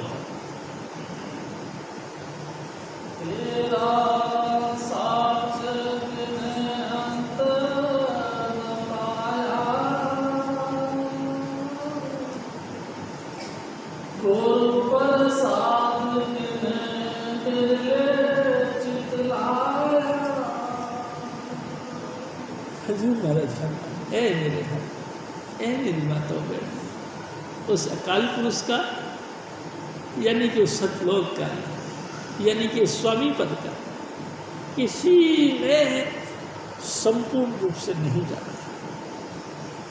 उस सतपथ को किसी ने भी संपूर्ण रूप से नहीं जाना। जिसने जाना, जिसको स्वामी जी ने जाना, बाकी किसी ने नहीं जाना। कोई कितना ही कुछ भी बुद्धिमान या विद्वान या तो धनवान या तो जो भी कुछ हो के क्वालिटी वाला हो के आया, किसी ने कुछ नहीं कहा। स्वामी जी आप फरमाया करते थे, ए सतगुरु, तुझे सबने देखा, लेकिन जैसा तू था वैसा किसी ने देखा। फिर स्वामी जी आप कहते थे, फिर किसने देखा? जिसको आपने दिखाया, जिस पर दया आदि करता है कि तिनको दर्श दई, हर एक की बात नहीं, आदि करता है यानी मालिक को, सृष्टि का विकास करने वाले स्वामी पर हजूर स्वामी महाराज जिसको दर्शन देना चाहते हैं उनको दर्शन दई। कर सत्संग सार रस पिया, पी तृप्त अघाई, तन की लगन भोग इंद्री के छिन्न सब बिसराई। जब गुरु दर्शन मिले भाग्य से मगन हो तो जैसे पछड़ाएगा। ऐसा व्यक्ति ऐसे स्वामी जी महाराज के दीदार करते ही ऐसा मगन हो जाता है जैसे बछड़ा गाय को देखकर मगन हो जाता है। प्यारी साध संगत जी, ये कंडीशन उसकी बनती जो भाव भक्ति के साथ, यानी कि कंडीशन, यानी कि जो शर्तें हैं, उन शर्तों को कबूल करते हुए नाम का रस लेते हैं और गुरु के सोबत में रहते हैं, उनमें ये बदलाव आता है, दूसरे में नहीं। हजूर महाराज फिर और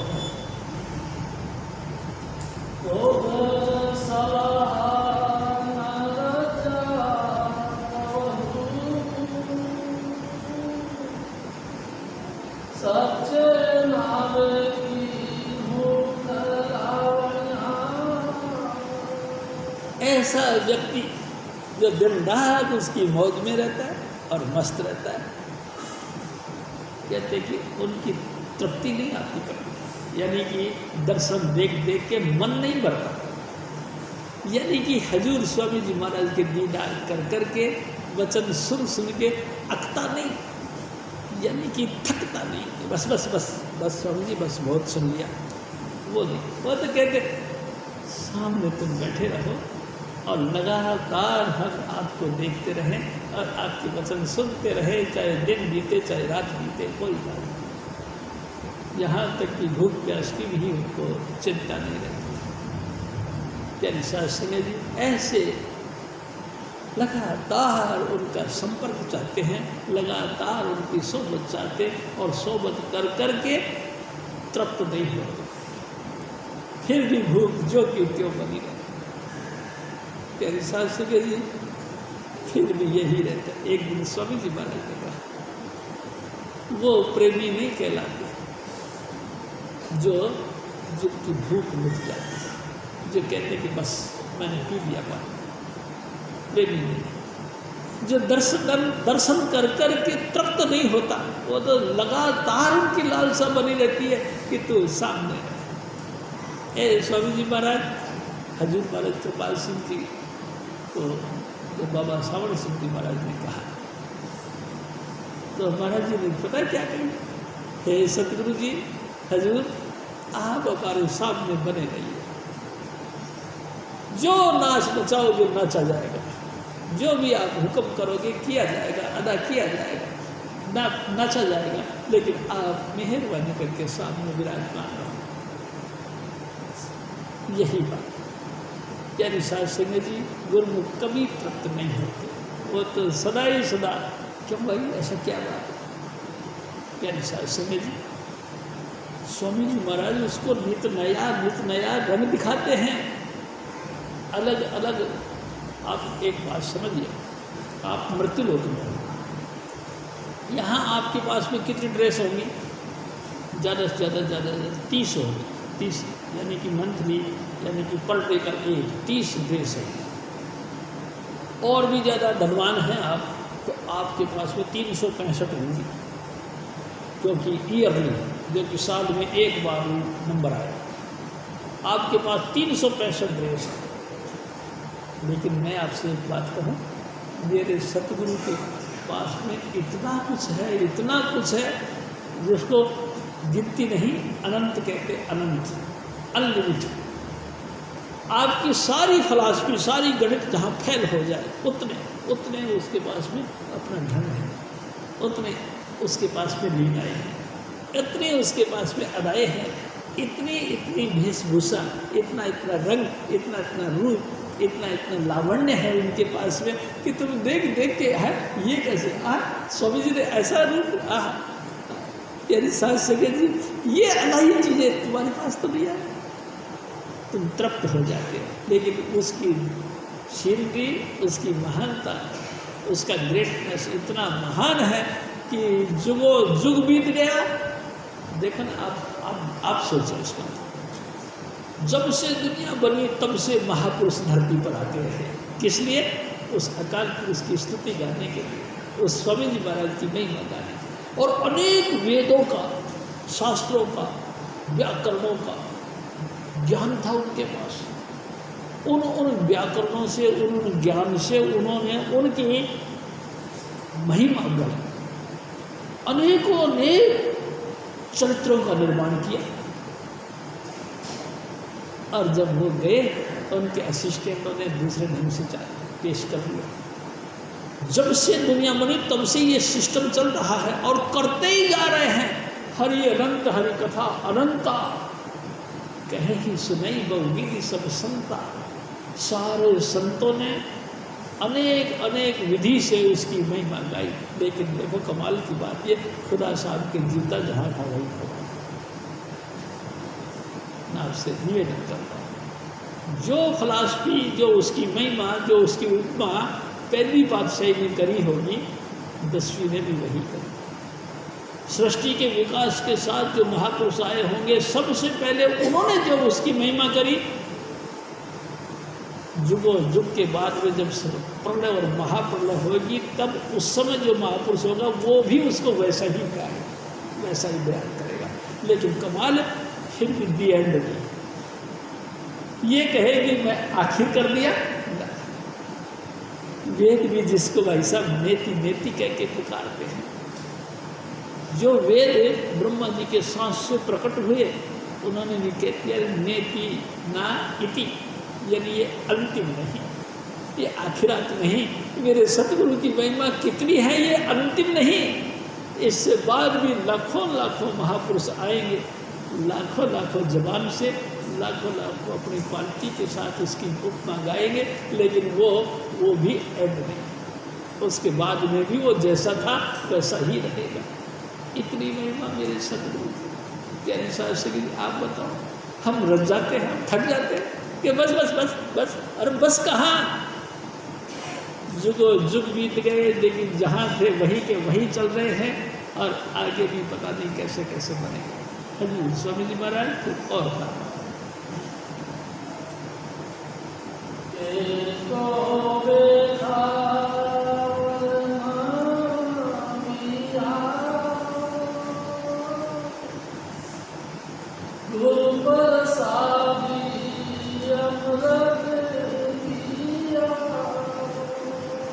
जी। देखो हजूर महाराज क्या कहते, ए मेरे भाई, बड़े बड़े ज्ञानियों का झुंड देखा, या योग हो वेदों को कंठ करने वाले महापुरुष देखे, लेकिन मेरे साहिब जैसे थे वैसे के वैसे, उसमें किसी तरह का कोई बदलाव नहीं आया। वो जैसे थे अनलिमिट, वैसे के वैसे अनलिमिट रहे। बहुत लोगों ने उसमें लाखों रुपए निकाल लिया उस बैंक के बैलेंस से, लेकिन फिर भी खाता देखा तो पूरा का पूरा डिपॉजिट था, बहुत बहुत आउट ऑफ लिमिट उसमें सोर्स जमा था। हजूर महाराज से और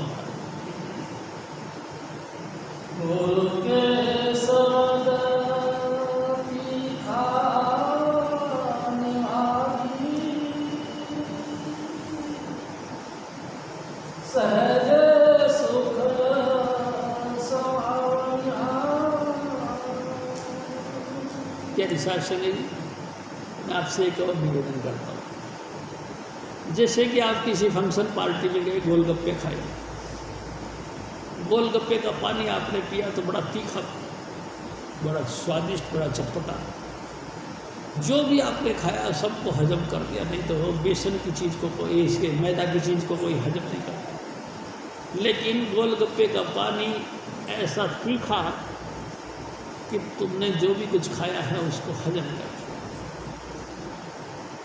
जैसे गोलगप्पे का पानी तमाम भोजन को हाजमा देता है, ऐसे ही गुरु का शब्द, यानी कि परमात्मा की भक्ति, चाहे आप किसी भी जाति और किसी भी वक्त में की है, सबको सबको कामयाब करने वाली ताकत है। अगर आपने गुरु भक्ति कर ली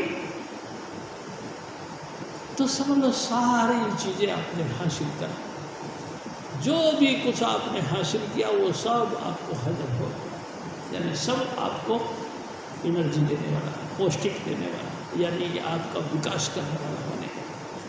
अगर गुरु नहीं मिला तो मेरी शास्त्री जो जो ध्रग ध्रग खाया, ध्रग ध्रग पिया, ध्रग ध्रग कापड़ अंग लगाया, आपने जितना मर्जी सुंदर से सुंदर भोजन किया, सुंदर से सुंदर आपने शरबत पिए और सुंदर से सुंदर लिबास धारण किया, सब धिक्कार के काबिल है, कोई कामयाब नहीं। अगर आपने गुरु मना लिया,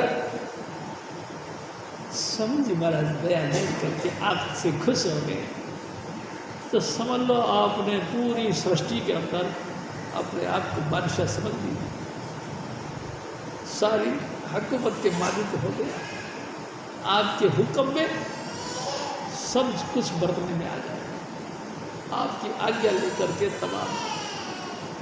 देखो मैं आपसे एक निवेदन करता हूँ, पलटू साहिब कहते हैं, जो संतन के दरबार, साहिब के दरबार में केवल भक्ति प्यार, जो कुछ करे करे सब संता, संत बिना पावे नहीं पंथा। तुलसी साहिब, ए मेरे भाई, साहिब के दरबार में केवल भक्ति प्यार है, यानी भक्ति यानी कि इश्क, भक्ति यानी कि प्रेम, और ऐसा प्रेम में गड़ूल व्यक्ति यानी कि संत, वही सब कुछ करते हैं। स्वामी जी महाराज क्या, परमात्मा किसी का लिए लाभ या नुकसान का पॉइंट नहीं बनाता, वो तो हुक्म कर देता है उनके शिष्यों को, जो जिन जिन का शिष्य उनके मालिक को, तुम कर दो इसका फैसला, जो भी तुम फैसला कर दोगे काला सफ़ेद हमको मंजूर है। और गुरु ही फिर हमारा फैसला करता है। गुरु कहता है बड़ा नालायक है, इसने काम नहीं किया, इसने कहना नहीं, ये कुमार्ग पर चलता रहा, इसके मुंह पे दो जूती मारो। तो साहिब ने नहीं कहना कि जूती मत मारो, क्योंकि गुरु ने कह दिया दो जूती मारो तो जूती मारो। प्यारी साध संगत जी, जो कुछ करें करे सब संत यानी कि वो जो स्वामी जी महाराज, वो जो हमारे गुरु हैं। हमारे जीवन की तमाम जो घटनाएं घटी हैं या घटेंगी, उन तमाम का लेखा जोखा स्वामी जी महाराज ने अपने पास रखा है और फैसला स्वामी जी महाराज ने करना है। परमेश्वर ने सिर्फ ये साइन करने हैं कि ठीक है जो करो करो, फैसला तो स्वामी जी ने दिया।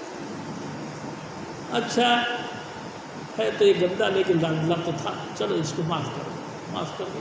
तो खुदा ने माफ़ नहीं करना, खुदा ने आपके ऊपर कुछ नहीं करना, साइन करने हैं ठीक है माफ़ करो। क्यों? क्योंकि माफ़ किया स्वामी जी ने और सजा दी स्वामी जी ने। इसलिए जो स्वामी जी ने यानी गुरु ने हमारे हुक्म कर दिया उसको कोई काटने वाला नहीं। यानी साध संगत जी, बहुत ही गहराई से समझने का है, गुरु के अलावा कोई ताकत नहीं जो हमको इस बंधन से छुड़ा सके। हजूर महाराज फिर और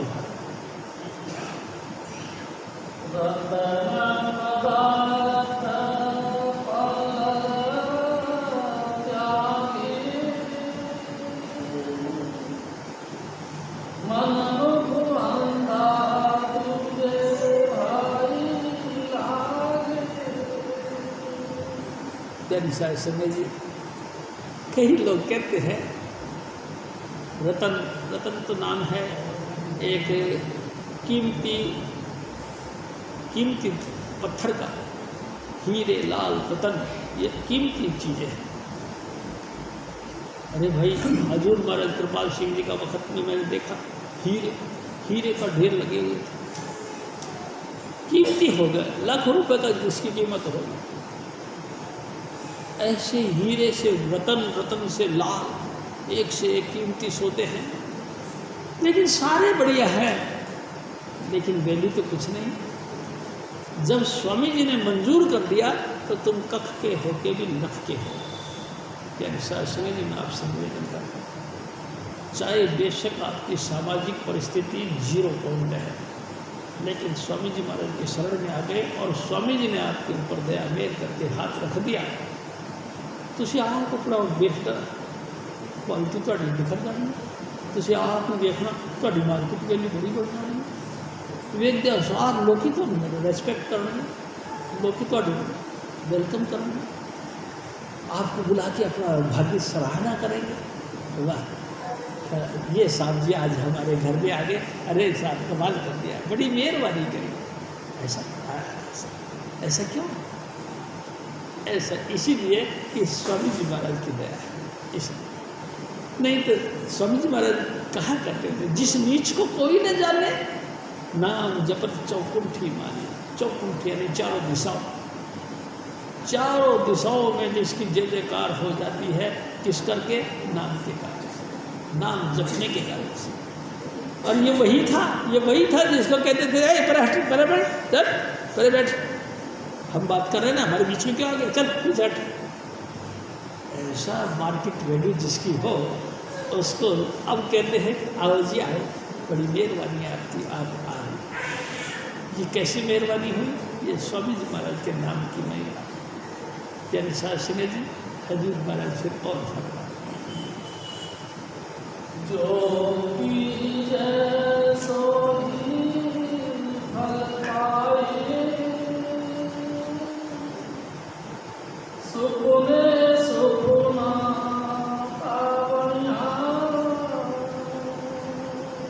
यानी साध संगत जी, इसमें कतई कोई शक नहीं। इंसान जो मर्जी हो जाए, जहाँ मर्जी चला जाए, जो वो बीज बोएगा वही दरख्त निकलेगा। ज़मीन है, ज़मीन में जो पौधे डालोगे, बीज डालोगे, वही पौधा निकलेगा। अगर आपने तिल का दाना डाल दिया तो भाई साहब उसमें से तिल निकलेंगे, आम नहीं निकलेंगे। प्यारी साध संगत जी, आप सोचते हैं कि अब इसमें आम निकले करेंगे, आम नहीं निकलेंगे। तिल का पौधा तिल ही पैदा करेगा। आप जो भी कर्म करोगे बस उसका फल आपको भुगतना पड़ेगा। ये तो गुरु की मेहरबानी है कि वो माफ़ कर दे। आपके ऊपर उनका विशेष कृपा हो। और वो कहते कि कोई नहीं, बच्चा बहुत अच्छा है, अरे मेरे बेटा मेरे गोद में आके बैठ गया। अब जब बैठ गया तो फिर कहाँ कर्म रह गया उसका? जब गुरु ने प्रेम करके कह दिया अरे मेरे बच्चे मेरे गोदी में बैठ जा, बैठ गए। लेकिन बुद्धिमान कहते गोदी में क्यों बैठ जाऊं? क्या है तुम्हारी गोदी में? अरे क्या नहीं है? मैं आपसे निवेदन करता हूँ कि अनुशासन में ध्रुव था। ध्रुव के माता पिता की हिस्ट्री हम आप सब जानते हैं। 2 माँ थी उनकी, बड़ी का ये ध्रुव था और छोटी का उनका और सौतेला भाई था। पिता यानी कि ध्रुव का जो पिता था वो सौतेली पत्नी से ज़्यादा प्रेम करता था। त्यानी सास संग जी ध्रुव एक दिन जाके ना उनकी गोदी में बैठा हुआ था, तो अचानक ये गया छोटी वाली का लड़का, तो उसने झट से ध्रुव का हाथ पकड़ के फेंक दिया, हट पीछे, इस गोदी पे तू कैसे बैठ गया? इसमें तो अगर तेरे को बैठने का शौक था तो तू मेरी कोख से पैदा होता तब तू इस पे बैठने का हक रखता। बच्चा था छोटा, रोते रोते अपनी माँ के पास गया। माँ से ऐसे ऐसे बातें बताई। माँ ने कहा बेटा तू तो बावड़ा हो गया, अरे इन गोदियों का क्या वैल्यू है, ये तो सब जल फूक के मट्टी का ढेर हो जाएंगे। बैठना तो उस परम पिता की गोद में बैठे हैं। माँ वो कौन है परम पिता? बेटा परम पिता परमेश्वर है, उसकी गोद में बैठो, जिसकी गोद में से तेरे को कोई नहीं हटा सकता। अच्छा माँ, हाँ क्या करूँ? कुछ नहीं करना, तू भक्ति कर, चला जा जंगल में और जाके राम जपना शुरू कर दे। चला गया जी। जैसे वो चला गया, तेरी सास ने लिए एक विचित्र घटना मेरे सतगुरु बताया करते थे। जैसे ही वो गया और जाके आसन जमा के बैठा, तुरंत उसके बाप का भेजा हुआ संदेश वहाँ पहुँच गया। ध्रुव आपके पिताजी आपको बुलाते हैं और वो कहते परमानेंट मैं तुमको गोदी में बैठा, तुम मेरे साथ आ जाओ। हैरान हो गए, जिस बाप की गोदी से पेड़ को उठा के फेंक दिया वही न्योता देने लगे। अभी तो मैंने रात उस परम पिता को याद भी नहीं किया। अरे अगर मैं परम पिता को याद कर लिया तो फिर तो कमाल हो जाएगा। कैसे करूं कैसे करूं? उधेड़ गुण करता रहा। इतनी सी देर में नारद जी आ गए और नारद जी ने उनको ज्ञान दे दिया, नाम दे दिया और कह दिया बेटा इस तरह से बैठकर नाम जप। और ध्रुव इसी तरह से बैठकर नाम जपने लगा। यानी सास संग जी चोट खाया हुआ दिल था, हंसी हंसी से तो प्रीतम प्रेम में परमात्मा को पाने के लिए नहीं गए थे, रोके गए थे। उदास मन से बैठे रहे, नाम जपते रहे जपते रहे जपते रहे, जपते जपते बरसों बीत गए। त्यारी सास संग जी समाधि सुन्न हो गई, लेकिन फिर भी सांस चल रहा था। ध्रुव ने सांस रोक लिया। त्यारी सास संग जी सांस रोका तो पूरी सृष्टि के वायुमंडल एकदम स्थगित हो गया। लोग पहुंच गए भगवान विष्णु के पास, महाराज जी कोई बच्चा है, हम जाने क्या है। सांस रोक लिया, तमाम वायुमंडल जाम हो गया।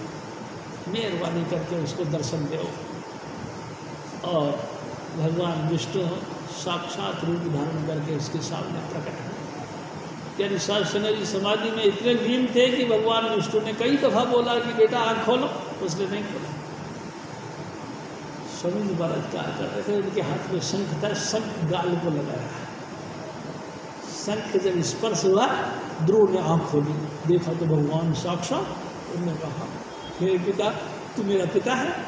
उसने कहा मैं तेरा पिता। अच्छा क्या चाहता है बच्चों? कुछ नहीं भगवान, कुछ नहीं पिताजी, मैं तो आपकी गोदी में बैठना चाहता। भगवान ने उठा के उसको गोदी में, तेरी सास संग जी मैं आपसे ध्रुव भगत, आप देखो वो अविनाशी पद दे दिया जो कभी नष्ट नहीं होगा। जब तक इस समय प्रलय रहेगी प्रलय तक ये पद भी रहेगा, ऐसा विचारधारा दिया। हजूर महाराज फिर और फरमा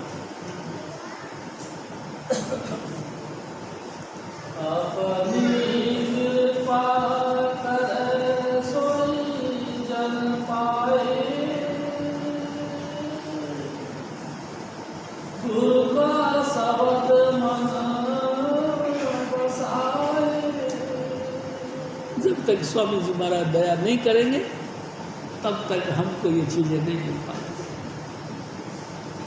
स्वामी जी महाराज के दया करने से ही स्वामी जी महाराज की बख्शिश मिलती है, नहीं तो नहीं मिलती। हम सोचे कि हमारा वेल पावर है, मिले ना। कई 360 पैदा होते हैं, 360 रोजाना मरते हैं। वो किसी के लापड़ नहीं, किसी को बावन को है। प्यारी शास्त्री ने जी हजूर स्वामी जी महाराज को और सदा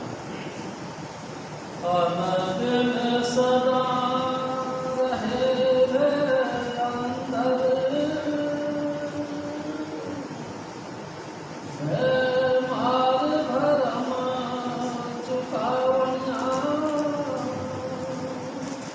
ऐसा व्यक्ति दिन रात 24 घंटे नाम के रंग में डूबा रहता है। प्यारी शासन जी 24 घंटे नाम के रस में डूबा रहता है। वो तो भाई सब क्या करते हैं, भले भले मत पैदा कर।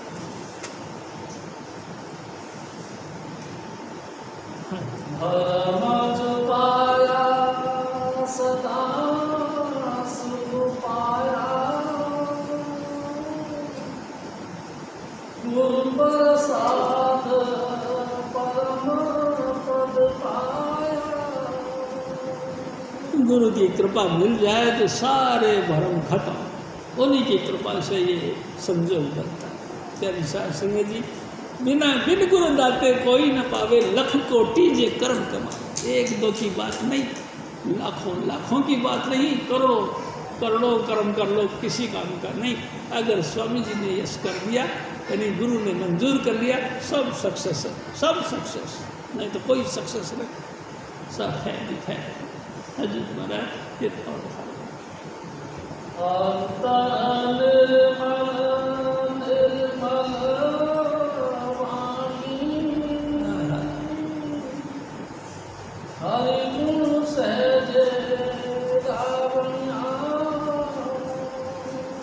प्यारी साल सिंह जी, वो पवित्र वाणी जिसके अंतर में प्रकट हो गई, वो फिर दिन रात उसी धुन पे लगा है।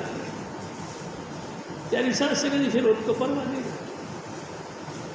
रोटी खाई तो खाई। हजूर स्वामी जी महाराज कहा करते थे, जब थोड़ा सा भी टाइम आउट हो जाता था ना, तो स्वामी जी कहा करते थे, पेट पे पैना रोटियाँ तो सब्बे करना खोटियाँ। एक बरस स्वामी जी महाराज ने फरमाया कि सूरदास जी थे, भक्ति करने लगे, करते करते 3-4 दिन बीत गए, कोई रोटी देने वाला आया नहीं। तो सूरदास जी खड़े हो गए, आसन से उठ गए और कहने लगे, भूखे भगतना भूखे भजनना हो गोपाला, ए ले तेरी कंठी माला। ये तेरी कंठी यानी कि गले में जो पहन के माला घुमाते हैं, ये तेरी कंठी माला वापस ले ले भगवान, मेरे से भूखे भजन नहीं होगा। यह विचार से देखो, क्वालिटी अपनी अपनी। और जिनको नाम मिल गया वो तो तृप्त हो गए। प्यारी साध संगत जी, जिनके नाम प्रकट हो गया, अंतर से शब्द धुन जारी हो गया, वो तृप्त हो गए, उनको भूख लगती नहीं। मैं आपसे निवेदन करता हूँ प्यारी साध संगत जी, हजूर स्वामी जी महाराज आगरे वाले एक दिन में छिटाक भर रोटी खाया करें, छिटाक भर अन्न यानी कि 60 ग्राम। पूरी जिंदगी जिए, ये भी नहीं कि कम जिए हैं यानी कि भूखे मरते मरते मर गए ना, 60 साल प्यारी साध संगत जी जी और 60 ग्राम अन्न खाते थे। भाई ये क्या बात है? अरे सबकी पूर्ति तो नाम है, नाम से सब चीज़ की पूर्ति होती है। हजूर बाबा सावन सिंह जी महाराज 2 चपाती खाया करते थे पूरे दिन, और कितना काम करते थे। आप उनकी हिस्ट्री सुनो, पढ़ोगे हजूर स्वामी जी महाराज के मुंह से सुनोगे तो आपको हैरान होगे। दिन रात साध संगत की सेवा, कहीं जन्म कहीं मरण कहीं पर्ण, बार बार प्रोग्रामों को अटेंड करना, अटेंड करके उनके साथ में बर्ताव करना और सत्संग का काम करना, फिर भी आगे जाना और फिर भी खेती बाड़ी का काम मिलेगा। इतना मेहनत।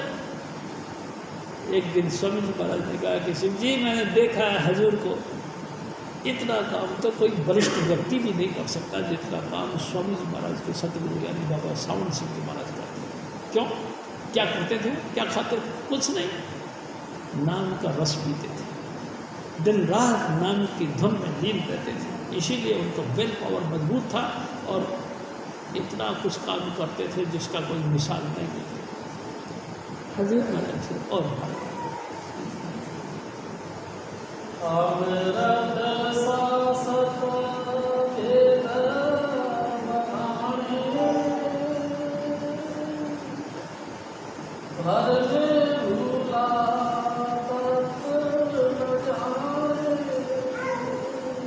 साहब सगे जी ये इतनी खूबियां हैं लेकिन टूटा हुआ व्यक्ति नहीं जानता। त्यागी साहब सगे जी जो नास्तिक लोग हैं, वो परमात्मा को नहीं मानते, परमात्मा से जो जुदा रहते हैं वो नहीं जानते। ये तो गुरुमुख के दरबार है। त्यागी साहब सगे जी जो गुरु से भी सन्मुख हो गए, गुरुमुख हो गए, उन्होंने नाम जपा, नाम जप जप के आनंद लिया। उस बात को सिर्फ नाम जपने वाले ही जानते हैं, दूसरा नहीं जानता। जो दूसरी तरफ जिनका ख्याल है यानी ईट ड्रिंक भी मेरी, वो इस चीज़ की वैल्यू क्या रखेंगे आप? भाई ये तो करने का काम है ना, जिन्होंने करा है उनको ये फल मिलता है, जो नहीं करता उसको क्या पता। स्वामी जी महाराज कहा करते थे, अखाड़े में तुम कभी गए हो? हज गए। क्या देखा? पहलवान दो सामने आमने लड़ पड़ते हैं और एक दूसरे को दाव दिखाते हैं और चित्त करने की कोशिश करते हैं। कौन करता है? जो रोज रोज अभ्यास करता है। जो नहीं करता उसको क्या पता, उसको तो पहलवान एक हाथ में नीचे पटक दे। क्या संगत जी अभ्यास करने का काम है ये। मैं तो आपसे निवेदन करता हूँ और निवेदन ही नहीं करता, आपसे झोली फैला के भीख मांगता हूँ कि मेरी झोली में ये भीख डालिए कि आप रोजाना भजन करा करें, शब्द धुन सुना करेंगे, भजन करा करेंगे, बस यही बात जरूर करेंगे। हजूर महाराज फिर और हर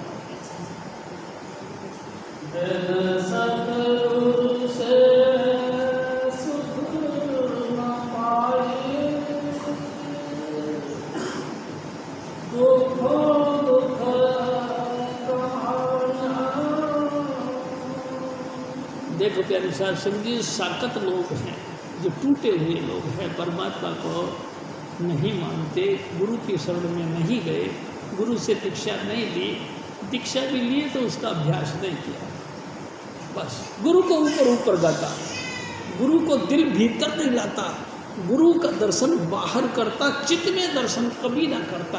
कारज तेरा कैसे होए भाई, ऊपरी गुरु संग लगन लगाए, भीतर धन और मान विराजा, ऊपरी रंग गरीबी सा। मैं बहुत निहायत गरीब हूँ, तेरे सतगुरु का बच्चा है। कहो कारज तेरा कैसे होए भाई, तू बता मेरे भाई, तेरा काम कैसे बनेगा। ऊपरी गुरु संग लगन लगाए, तू दिखाने के लिए ऊपर ऊपर से गुरु गुरु करता है। दिल के अंदर तो आपके मान प्रतिष्ठा, क्वालिटी, पैसों की बू, समाज की इज्जत, जाति की इज्जत, अपना जो कुछ काम करते हैं उस काम की इज्जत, ये तेरे अंदर बसी पड़ी है। और फिर स्वामी जी महाराज को याद करता है, वो करूँ कर काम नहीं बढ़ेगा, काम नहीं बढ़ेगा भाई साहब। उसकी याद में लीन होना है, यानी कि रख जाना, रख जाना। हाँ, कैसे रुक जाते हैं भाई साहब। स्वामी जी महाराज ने कहा कि बर्फ होती है ना, बर्फ हार्ड होती है, लेकिन वो जब उसमें जल में लीन हो जाती है तो हार्डनेस खत्म हो जाता है, उसमें जल जैसा जल करता है। ऐसे तुम भी हजूर स्वामी जी की याद में ऐसे गलतान हो जाए कि तुम भी बह जाओ, बस ऐसे बहो कि तुमको पहचाना नहीं जा सके कि ये आई या भाई खाना, ये मैं हूँ या मेरा पिता है, ये भूल जाओ। साकत का कल्याण कभी भी नहीं होता, क्योंकि वो अपने आप का एक अलग शोशो बना के रखता है, अपने आप को एक अलग क्वालिटी, अपने आप का मोनोग्राम एक अलग बना के रखता है कि मैं फला, मैं फला। अरे भाई तुम फला कैसे हो, तुम तो गुरु के शिष्य हो। प्यारे शास्त्री जी आप भागवत पढ़ो, देखो मैं आपसे एक निवेदन करता हूँ, महाभारत में सभी लोगों ने अपना अपना परिचय दिया। जब अर्जुन से पूछा तू कौन है, तो कहता है कि मैं द्रोणाचार्य का शिष्य है। बेटा तेरा कोई और परिचय नहीं? कहता है मेरा कोई परिचय नहीं, मेरा एक ही परिचय है, मैं गुरु का शिष्य हूँ। मैं हुआ गुलाम गुरु का, गुरु का, गुरु का, गुरु का। राधा स्वामी नाम है धुर का, मैं पाया भेद उधर का। शास्त्री जी स्वामी जी के शरण में आने के बाद आपकी अपना कोई मोनोग्राम नहीं रहता, आप सिर्फ स्वामी जी महाराज के शिष्य हैं और 5 नाम लिए हुए हैं और 5 नाम का आप अभ्यास करते हैं। अगर नहीं करते आप साकत कर रहे हैं। हजूर महाराज से और किस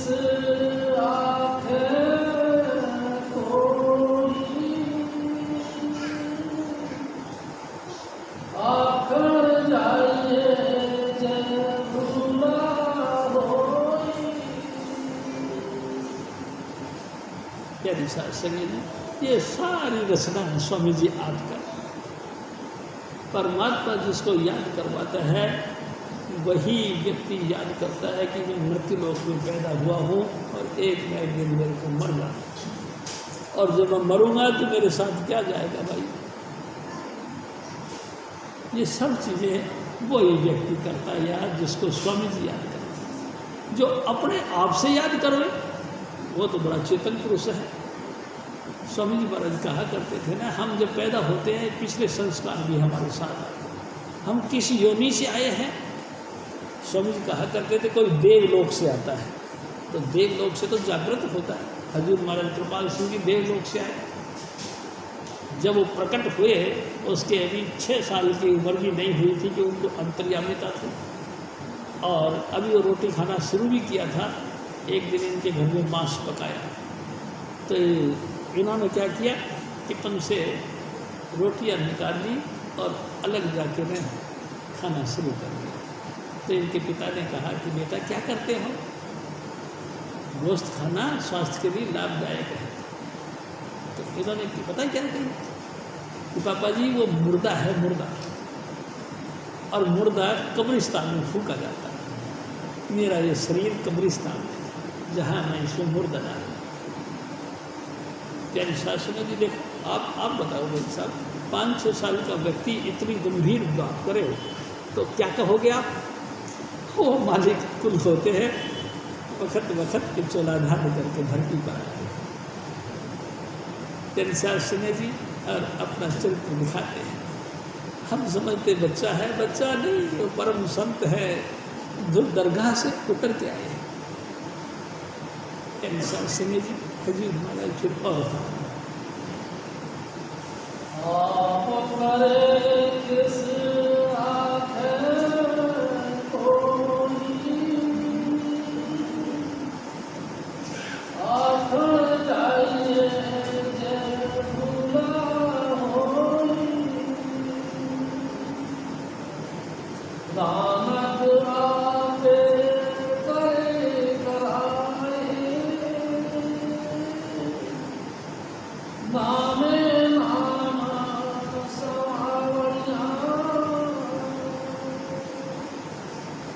शास्त्री जी एक दिन स्वामी जी महाराज ने कहा,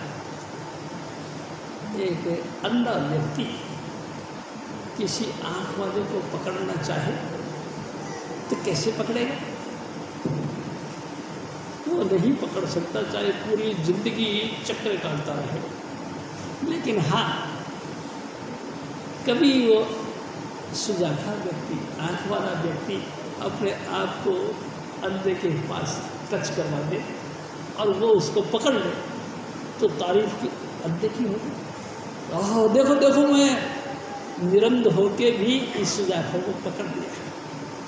त्यागी साहब सिंह जी, मैं आपसे निवेदन करता हूँ, अपन सब अंधे बोले हैं, हजूर स्वामी जी महाराज को नहीं पकड़ सकते, हजूर स्वामी जी के शरण में नहीं आ सकते, लेकिन हजूर स्वामी जी महाराज खुद ही दया करके हमको अपने दायरे में लेते हैं, हमको अपने पास से बुलाते हैं और हम सोचें कि देखा हमारी तारीफ है, देखा हमारी क्वालिटी है, देखा हमारी योग्यता है कि हम स्वामी जी को पकड़ लिए। अरे बच्चों, स्वामी जी को कभी कोई पकड़ा है क्या? तो सुल्तान कहो मियाँ, तेरी कौन बनाई? ए मेरे दादाजी, तुम सुल्तान हो, बादशाहों के भी बादशाह हो, हम तुझको पकड़ के मियाँ जी कह के रेस्पेक्ट करते, ये कोई तेरी बड़ाई नहीं है। मैं भी आपसे निवेदन करता हूँ, हजूर स्वामी जी के शरण में आकर हम थोपे कि स्वामी जी हम तुम्हारे शरण में आए हैं, तो स्वामी जी हमारे मुस्कुराते हैं, अच्छा तुम आए हो। वो थोड़ी सी तुनक मारते हैं, खेल खेलते हैं, पता ही लगा तुम हजारों किलोमीटर दूर निकल गए। गुरु की भाव भक्ति जो आपके अंदर चमकती है उसकी बू तक खत्म हो गई। इन प्यालों में कभी शराब थी नाम की, उसकी बदबू तक खत्म हो गई उसके एक इशारे मात्र से। यानी कि जो आप चल रहे हो या टिक रहे हो, ये सब उसकी मेहरबानी है। ये मेरे सतगुरु की मेहरबानी है कि वो आपको फिर भी कहते आओ जी, आओ जी, आओ जी मेरे भाई, है मेरी बहनों, मेरे बच्चों, मेरे भाई, आ जाओ, आओ, मैं तुम्हारी लगातार इंतजार कर रहा हूँ, आओ। कौन कह सकता है? कोई नहीं कह सकता है, स्वामी जी महाराज। हजूर स्वामी जी महाराज जिसको अपने साथ जोड़ना चाहते हैं उसको ये बढ़ाई देते हैं, वो नाम के साथ जुड़ते हैं और उनके दिल में नाम का प्यार पैदा होता है। त्यागी साहब संगे जी, जय कृपाल, जय कृपाल, जय कृपाल, जय कृपाल जी, जय बाबा, जय बल, जय बाबा सावन, जय जमीलाल जी, जपो जय कृपाल, जय कृपाल, जय कृपाल जी, जय बाबा, जय बल, जय बाबा सावन, जय जमीलाल जी, स्वामी शिव दयाल तुलसी साहिब नाथ जी, कभी साहब और सतगुरु नानक करे समाज जी, जपो जय कृपाल, जय कृपाल, जय कृपाल जी, जय बाबा, जय बल, जय बाबा सावन, जय चुनीलाल। बोलो स्वामी जी महाराज की जय, बोलो तुलसी जी महाराज की। प्यारे शासक, सत्संग समाप्त है। सूचना यह है कि आने वाली 27 तारीख यानी 27 जुलाई को हजूर बाबा सावन सिंह जी महाराज का जन्मोत्सव बड़ी धूमधाम से मनाया जाएगा।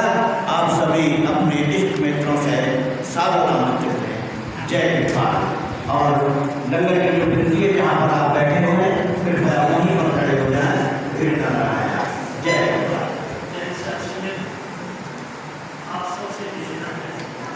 जो पीछे आता जाए पीछे बैठता जाए, आगे ना आए। ये खलल डालने की कोशिश करें, मेहरबानी करके जैसे जैसे आते जाओ वैसे वैसे पीछे आप